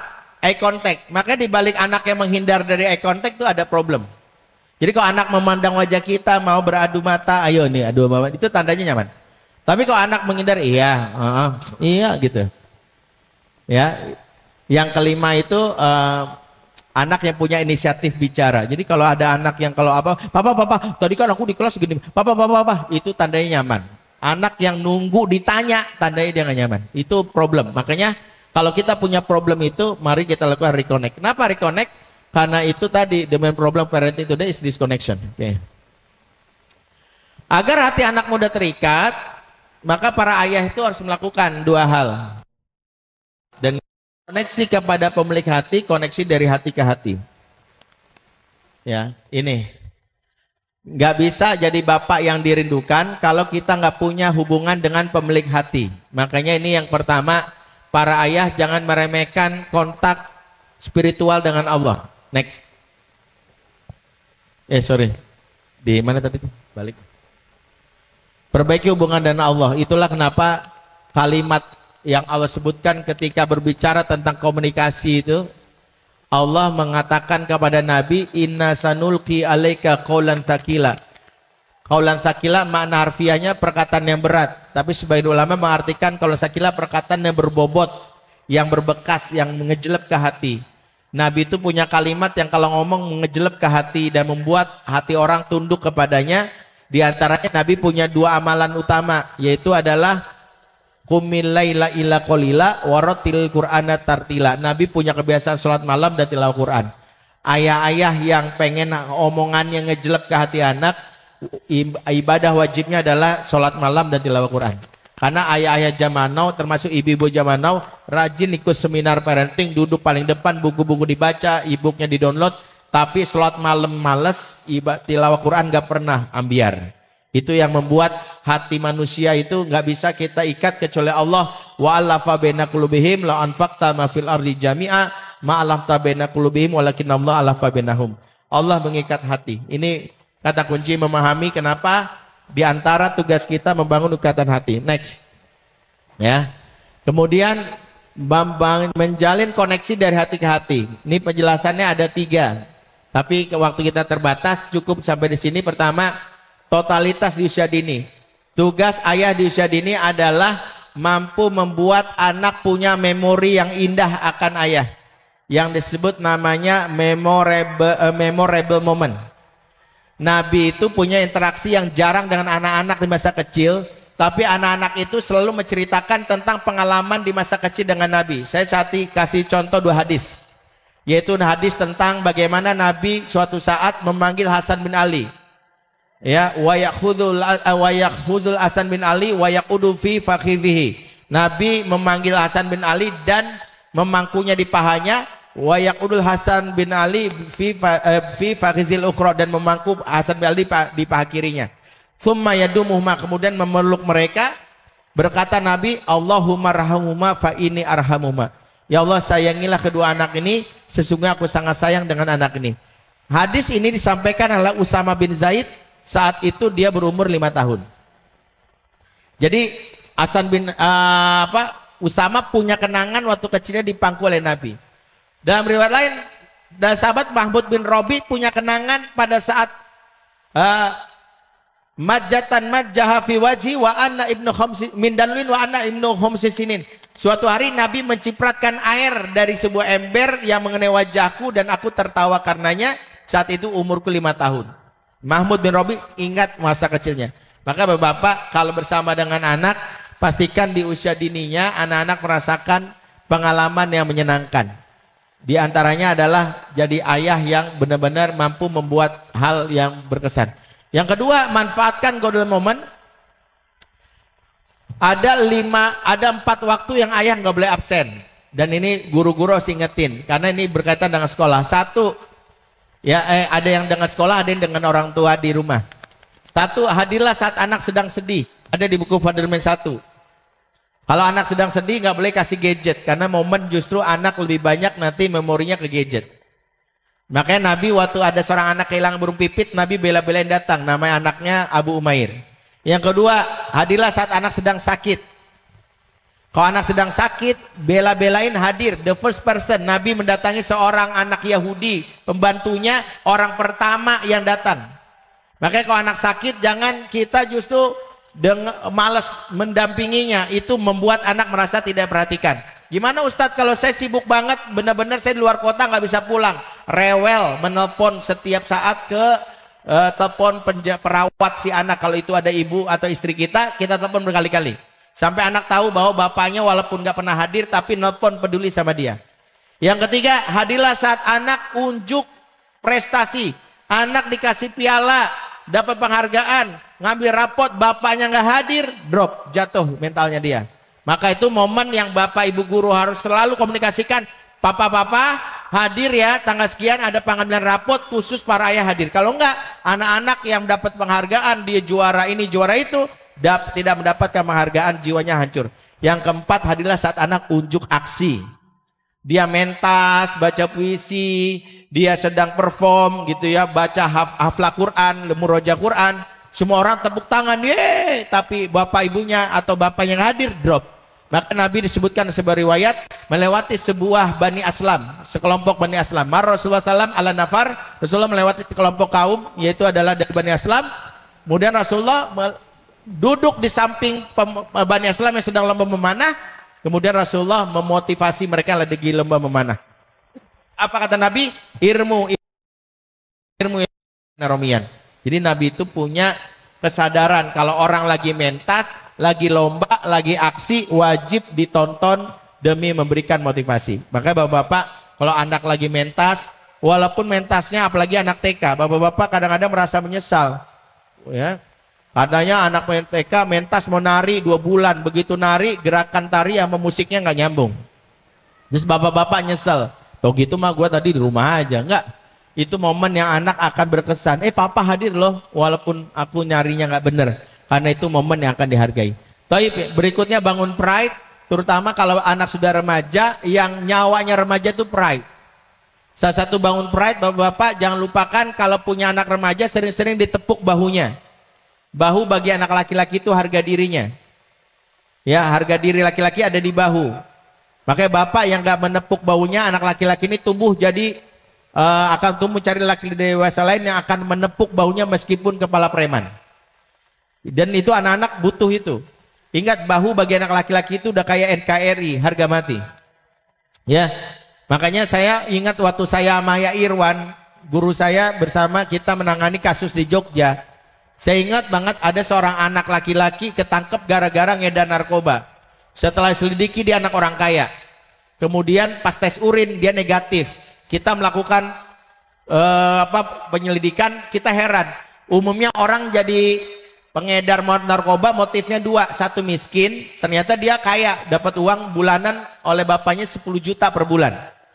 Setelah diselidiki dia negatif. Biasanya orang jadi pengedar karena dia pemakai, ternyata dia nggak pakai, tapi jadi pengedar. Kita lakukan namanya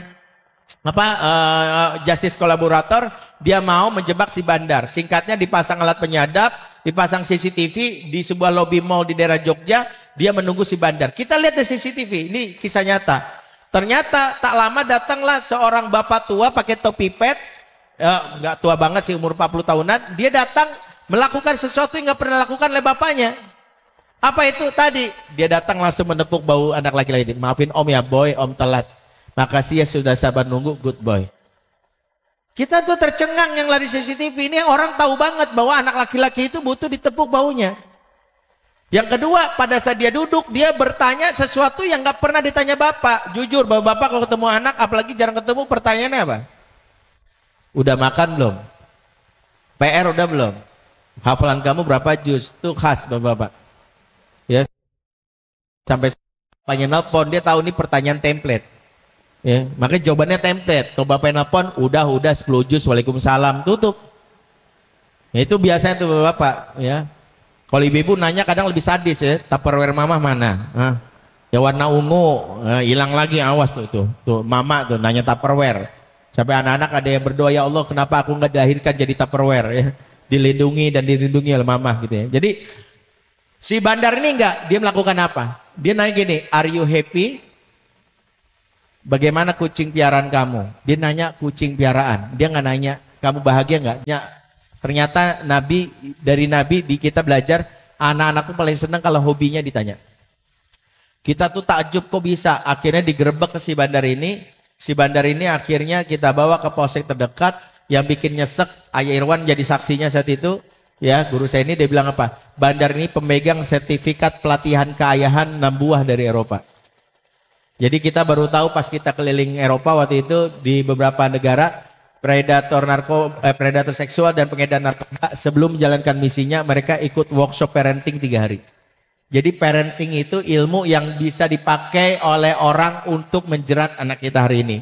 Tergantung, kalau pendidik akan membuat dia menjadi baik, kalau penjahat akan membuat dia jadi jahat. Tergantung cara membuat anak kita itu terikat atau tidak. Maka Bapak Ibu semua, karena waktu terbatas, para ayah khususnya, modal kita hari ini adalah bagaimana dengan seminar ini punya semangat untuk belajar. Materi ini sengaja saya bikin lebih ringkas, ya, karena sebenarnya luas sekali. Modulnya tebalnya 1800-an halaman.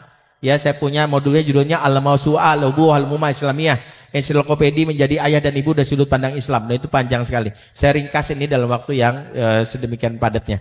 Mudah-mudahan bermanfaat dan mudah-mudahan para ayah di sini menjadi ayah yang dirindukan. Aku luka lazab fastaghfirullah. Wassalamualaikum warahmatullahi wabarakatuh.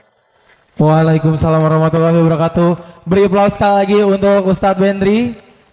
Luar biasa materinya. Sekarang kita langsung buka sesi Q&A atau tanya jawab.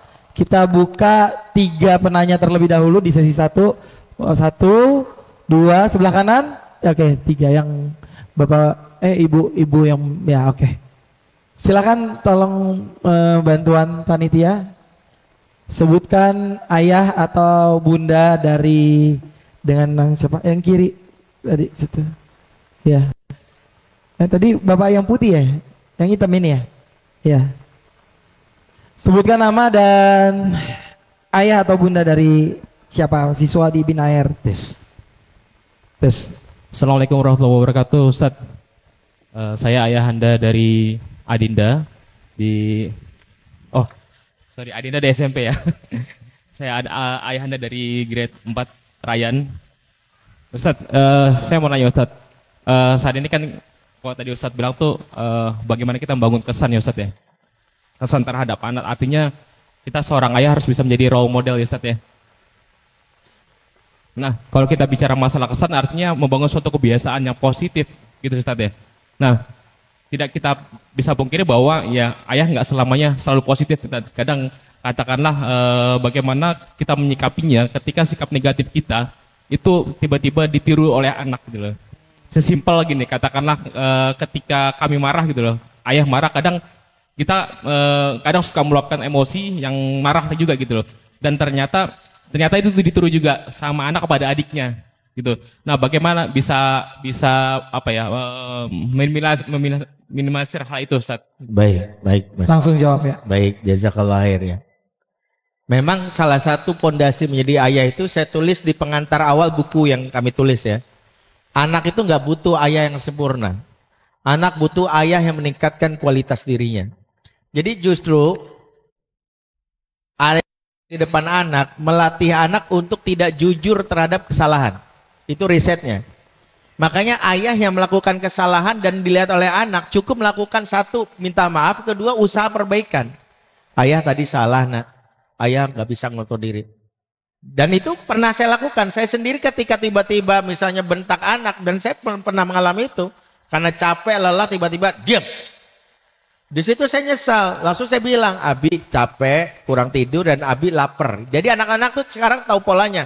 Kalau saya lagi capek, lagi lapar, itu mereka udah langsung tahu diri apa yang lakukan. Jadi saya itu kalau tiba-tiba merasa terganggu, saya lagi ngantuk banget, saya cuma bilang gini, kakak, adek, Abi lagi lapar. Oh, diam, Abi lagi lapar. Langsung tidur. Jadi dia nggak saya bilang gini, diam. Mereka tahu saya cuma bilang, Abi lagi lapar. Artinya gini, daya tahan saya untuk menyerap annoying atau noisy dari mereka itu lebih lemah. Sehingga saya cuma ngasih warning sinyal itu yang pertama. Jadi anak juga tahu, termasuk dengan hal itu anak jadi bersikap tahu kalau melakukan kesalahan. Jadi anak saya itu menjadi jujur. Karena salah satu yang membuat anak-anak itu bapaknya terlihat perfect bak malaikat, dia sendiri malu untuk mengaku, sehingga apa-apa asal bapak senang. Sehingga dia kalau tanya gitu, adek tadi puasa nggak? Puasa, padahal dia nggak puasa. Aku nggak puasa, saya gini. Dia melihat bahwa bapaknya saja tidak perfect amat. Dia pun ingin jadi anak yang juga sejatinya seperti layaknya seperti itu. Cuma kata kuncinya 2. Bapak selalu setiap apapun selalu bilang, tadi papa hilaf. Gimana bantu papa supaya nggak seperti tadi ya. Tapi berusaha sungguh-sungguh. Misalnya, menurut kamu papa lebih baik gak ngelola marahnya? Saya selalu mengatakan itu. Menurut kamu Abi lebih baik ya? Dulu Abi gak kayak sekarang, dulu Abi gini-gini, sekarang lebih tenang misalnya. Jadi dia tahu. Dan itu yang benar. Jadi gini, nggak ada ayah yang sempurna. Bahkan kami bicara di sini pun bukan ayah yang sempurna. Jadi jangan berpikir bahwa fatherman itu membuat kita jadi ayah yang perfect. Karena kita sendiri tumbuh hari ini berasal dari pola asuh di masa lalu yang kita bawa. Ya misalnya disebutkan bahwa seorang ayah itu harus jadi ayah yang lucu misalnya. Kita ini punya masa lalu yang mau humor malah horor, kan nggak bisa. Nggak bisa, kita susah. Mau ngelucu bagi anak jayus banget. Ya nggak bagi ini lucunya di mana gitu. Jadi beda. Nah itu yang penting menjadi salah satu catatan buat kita. Jadi nggak ada masalah. Teruslah memperbaiki diri. Oleh anak kelihatan kita ada ikhtiar untuk itu yang akan berbekas di jiwa anak pada saat dewasa. Ya, wallahu a'lam bishawab. Baik, penanya kedua tadi. Iya. Penanya kedua.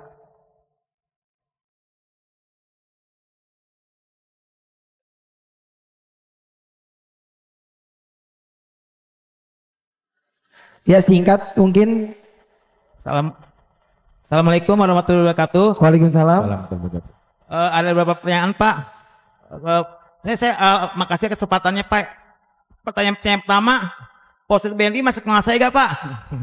Saya sampai sekarang bangga sama Bapak nih, Pak Benri. Bapak masih kenal sama saya gak Pak nih? Ini Pak Rahmat guru saya waktu SMA. Ya, pertanyaan saya yang pertama, nih Pak, saya itu kan guru Pak, murid-murid saya tuh banyak yang kehilangan sosok ayah Pak. Jadi ibunya sibuk kerja, sedangkan bapaknya itu juga sibuk kerja gitu. Dia itu murid-murid saya itu banyak yang akhirnya mencari figur ayah lewat HP-nya. Akhirnya mereka itu jadi sosok kayak ya gitu deh, jadi tidak mendapat figur ayah dari semestinya gitu. Pertanyaan saya pertama Pak, mungkinkah saya sebagai guru bisa menjadi dalam pendapat kayak ayah yang hilang dari sosok murid saya gitu, menjadi sosok bukannya sebagai sosok ayah yang bisa dirindukan oleh siswa-siswa saja dan bisa menginfal peran ayah yang murid saya itu nggak dapat Pak dari mereka gitu. Baik. Bahkan siswa saya juga ada yang jadi ada yang jadi pelacur Pak, karena sosok ayah mereka nggak dapat, dia kenal dengan mucikari lewat HP-nya begitu Pak. Iya. Itu bahaya itu. Kemudian yang kedua nih Pak. Ya, satu lagi ya pertanyaan. Yang kedua nih Pak, terus terang nih Pak, anak saya itu maaf bunda ya, itu sama bundanya lebih nurut Pak dibanding sama ayahnya gitu. Oke. Kayak gitu, jadi menurut Bapak itu masalah gak sih Pak? Oke. Seandainya anak itu lebih nurut sama Nurutnya sama bundanya ketimbang sama ayah. Ayah itu nggak nurut gitu. Oke, baik, terima kasih. Pak, terakhir Ya, Pak. makasih. Terima kasih, Masya Oh iya Allah. Pak, itu aja deh Pak, makasih Pak ya. Assalamualaikum warahmatullahi wabarakatuh, saya bangga sama Pak sampai Waalaikumsalam. segini. Assalamualaikum. Assalamualaikum Makasih. warahmatullahi wabarakatuh. Pak Rahmat ini guru fisika saya waktu SMA. Wah. Ya, secara usia nggak jauh karena beliau waktu itu lulus kuliah langsung ngajar ya. Alhamdulillah, makasih Pak Rahmat masih mau hadir di sini. Poin pertama adalah justru di antara peran guru yang harus diinstal pertama itu bukan sebagai mu'alim. Ini kalau pembahasan guru itu pembahasannya panjang. Ada cara Nabi memperlakukan sahabat itu lewat pendekatan surat itu ada dari surah Al-Baqarah 151. Jadi kan Al-Baqarah 151 jawaban dari doanya Nabi Ibrahim. Ini kalau saya bahas ini akan panjang, ini tadabbur ayat ini, tabar itu ayat pendidikan. Tapi ada satu hadis Nabi yang menurut saya ini jadi pegangan. Jadi Nabi itu kalau berbicara tentang mengajarkan ke sahabat, ada satu hadis riwayat Imam Tirmizi yang Nabi sampaikan sebelum menjelaskan sahabat tentang masalah ilmu. Jadi Nabi waktu itu yang menjelaskan tentang adab toharoh. Nabi ingin menjelaskan tentang adab toharoh. Tapi kalimat Nabi sebelum menjelaskan adab toharoh gini sama sahabat. Innama analakum bi manzilatil walid wa'alimukum. Sesungguhnya antara aku dan kalian seperti ayah terhadap anak yang mengajarkan. Jadi Nabi ketika ingin mengajarkan sahabat tentang adab toharoh, Nabi pakai pengantar gini, aku sama kamu tuh seperti ayah sama anak. Kenapa Nabi pakai redaksi ini? Karena Nabi ingin menyentuh hati anak, guru lebih mengajarkan taklim, yaitu akal yang ditaklukkan, ayah perannya memberikan hati yang ditaklukkan. Jadi memang harusnya begitu seorang guru memposisikan sebagai ayah. Tapi tetap jebakan pertama, guru yang misalnya jadi ayah juga harus tahu adabnya. Adab-adab yang terkait dengan isu-isu yang bisa jadi fitnah. Kenapa? Karena memposisikan ayah itu tidak bisa seperti layaknya ayah kandung. Dia memberikan perhatian yang terbatasi syariat. Contoh, ini juga selalu saya ingatkan. Karena hadis ini sering diselewengkan oleh oknum guru yang bisa jadi melakukan pelecehan atas nama, kamu tuh udah kayak anak bapak. Tapi yang terjadi dia melakukan pelecehan tanpa sadar dan anak perempuannya nggak sadar. Jadi itulah kenapa saya misalnya memperlakukan, misalnya murid-murid saya menganggap mereka anak saya, tapi saya bilang ketika dia salaman, saya ayahmu tapi tak boleh menyentuh kamu. artinya mereka tahu adabnya. Mereka tahu adabnya, bahwa saya memperhatikan kamu, mencintai kamu, tapi ada adab. Dalam rangka apa? Karena sayangnya kita adalah gini, kalau kita tidak mengajarkan dia tentang adab gini, maka dia mudah kepada lelaki lain. Saya selalu katakan gini, bahkan seorang ustadz pun harus sadar ketika ada yang ngefans sama dia, perlakukanlah dengan sayang tapi tegas. Supaya dia tidak memperlakukan ke oknum lain dengan cara yang sama, akhirnya dia dikerjain sama yang lain. Itulah kenapa saya termasuk orang yang, mungkin sebagian tahu, satu, saya orang yang gak pernah mau difoto berdua dengan siapapun lawan jenis.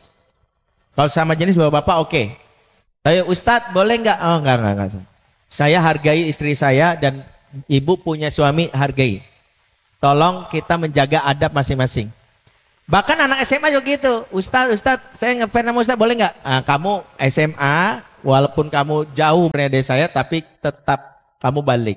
Kamu cari teman kamu lain fotonya bareng-bareng. Artinya mereka menjaga adabnya harus kita latih. Jadi menjaga adab. Masuk, jadi menjaga adab ini penting. Jadi guru harus pahami itu. Karena sekali guru memposisikan ayah dan mengikat hatinya, pelecehan terjadi membuat orang akhirnya merusak identitas guru. Itu menjadi salah satu kuncinya. Yang ketiga, kalau anak lebih nurut sama ibu dan bapak, itu masalah berkaitan dengan kemampuan ayah menjalankan perannya saja. Kalau anak lebih nurut sama ibunya daripada ayahnya, jangan berdebat kok saya lebih nggak dituruti. Satu, bisa jadi masalah koneksi.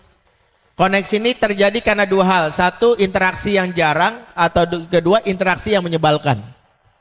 Jarang interaksi membuat koneksi nggak ada, atau sekali datang ngomel-ngomel, papa sekali datang marah-marah, papa sekali itu membuat menyebalkan. Makanya cara membangun koneksi yang membuat anak-anak dekat dan mau taat adalah satu, sering, yang kedua koneksi yang kuat, yaitu yang mengesankan. Wallahu a'lam bishawab. Baik, pertanyaan terakhir. Jadi ketiga-tiganya langsung mendapatkan buku ya. Sebelah kanan tadi. Ya, Ibu yang kacamata. Jadi ketiga penanya Ustadz langsung dapat buku Ustadz dari Ustadz. Insyaallah. Assalamualaikum Ustadz, singkat saja dengan saya Ditya, Bunda dari Nares dan Raka. Mohon tipsnya Ustadz bagaimana cara reconnect antara ayah dengan anak yang beranjak remaja, dalam hal ini anak perempuan. Mungkin sebelumnya di usia sebelum remaja cukup dekat gitu ya, nyaman untuk pergi berdua gitu ya. Namun sekarang mungkin akan sudah lebih canggung gitu dengan ayahnya, terutama untuk interaksi fisik seperti itu, walaupun itu wajar gitu ya. Namun mohon tipsnya bagaimana cara reconnect tadi. Terima kasih. Dengan remaja perempuan. Ya, kalau anak sudah remaja rumusnya ada di buku Fadil 1, tapi saya ringkas. Jadi ortu babe. Babe itu 4. B pertama baik. Baik bagi anak definisinya cuma 3. Tidak kasar, tidak pelit, tidak cuek. Jadi kalau pengen jadi ortu yang baik, jadinya tidak kasar. Kasar itu beda dengan tegas. Tegas itu wajib, kasar nggak boleh. Karena Allah katakan dalam Al-Quran, "Lau anfaqta lau kunta fazzan ghalizal qalbi lan faddu min haulik." Kalau kamu bersifat keras lagi kasar, niscaya mereka kabur dari kamu. Jadi kasar itu nggak boleh. Dan kasar itu ciri rumah neraka itu adalah dengan hadirnya bapak yang kasar. Karena Al-Quran ketika bicara tentang malaikat penjaga neraka, alaiha malaikatun giladun syidad. Di dalamnya ada malaikat penjaga yang kasar dan juga keras. Makanya kalau ada ortu ayah yang kasar, menjadikan rumah yang surgawi atau baiti janati jadi baiti nari. Itu yang pertama. Yang kedua, ayah yang tidak boleh pelit. Pelit itu membuat anak merasa ayahnya ego. Karena lawannya pelit adalah suka makan tahadu tahabu. Yang ketiga, nggak boleh cuek. Ingat rumus anak zaman now, kacang itu gurih, dikacangin perih. Makanya nggak boleh. Yang kedua, asik. Asik adalah orang tua yang bisa membangun senyum dan tawa. Senyum dan tawa untuk anak zaman now itu harga mati banget. Jadi kalau ortu baik tapi nggak asik, ditinggalin. Riset-riset Gen Z menyebutkan peringkat pertama kebutuhan anak terhadap pendidik adalah asik dulu. Sebenarnya asik dulu. Salah satu ciri ortu yang asik adalah bisa membuat senyum dan tawa. Makanya kalau rumah nggak bisa membuat anak senyum dan tawa, anak lebih milih betah nongkrong di luar karena bapaknya nggak asik. Makanya jangan sampai bapaknya dianggap nggak asik. Itulah kenapa kalau anak di luar tuh wajib dia mendapatkan kenangan ketawa bareng.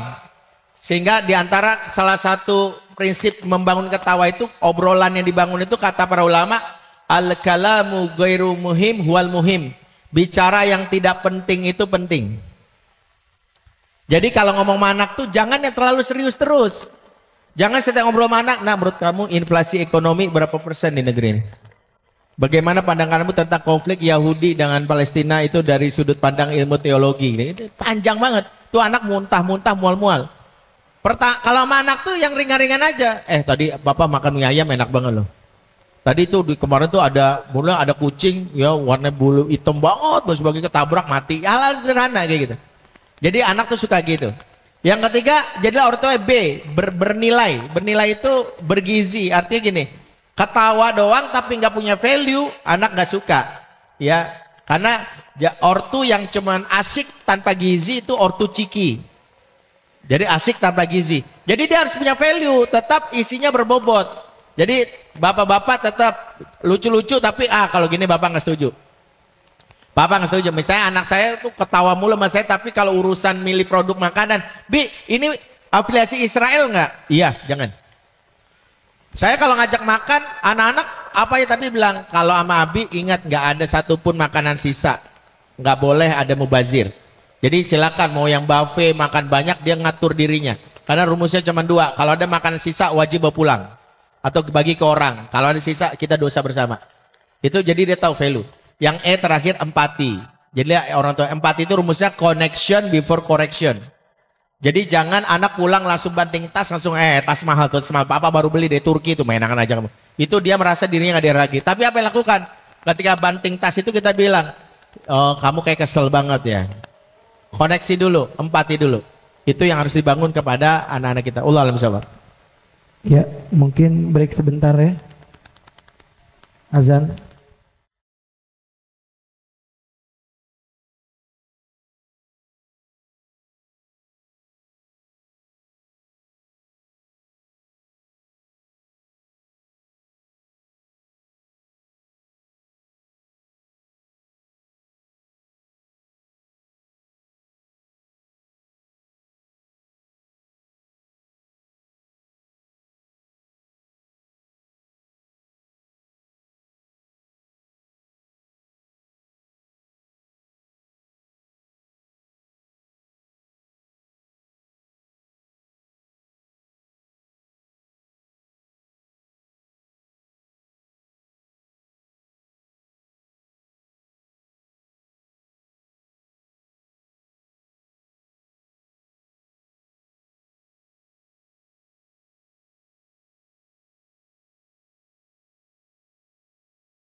Ya, baik, saya ringkas sedikit dari paparan Ustadz Henry tadi bahwa pertama-tama sebelum kita membuat pesan ke anak-anak, kita harus membangun kesan terlebih dahulu.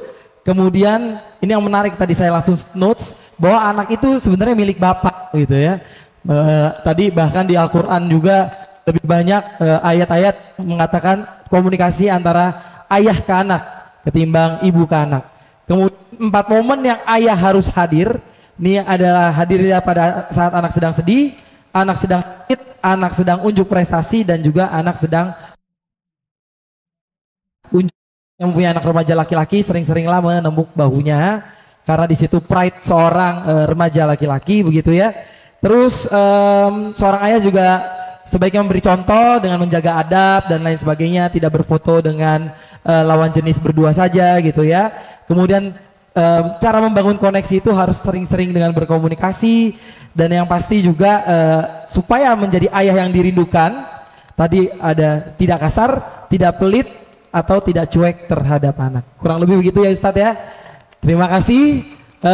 Saya Muhammad Hiro Mahyudin mengucapkan permintaan maaf apabila ada salah-salah kata dalam memoderasi quality time dengan tema ayah yang dirindukan. Saya kembalikan ke MC. Silakan Bunda Mira. Ya, terima kasih Ayah Heru. Oke, terima kasih juga Ustadz Bendri. Acara selanjutnya adalah pemberian kenang-kenangan dari SDI Binaher untuk Ustadz Bendri oleh Kepala Sekolah Miss Yayu dan Ketua Komite Ibu Andita. Kepada Miss Yayu dan Bunda Andita dipersilakan. Iya, pemberian plakat.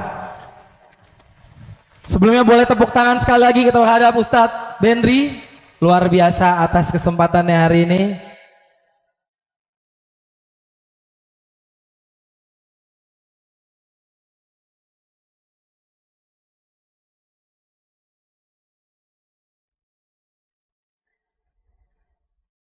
Iya, bingkisan diserahkan oleh Kepala Sekolah. Terima kasih. Oleh Ketua Komite berupa bingkisan diabadikan terlebih dahulu. Oke, untuk Miss Yayu dan Bunda Andita boleh berfoto bersama. tetap stay di stage. Ustadz izin untuk foto sebentar.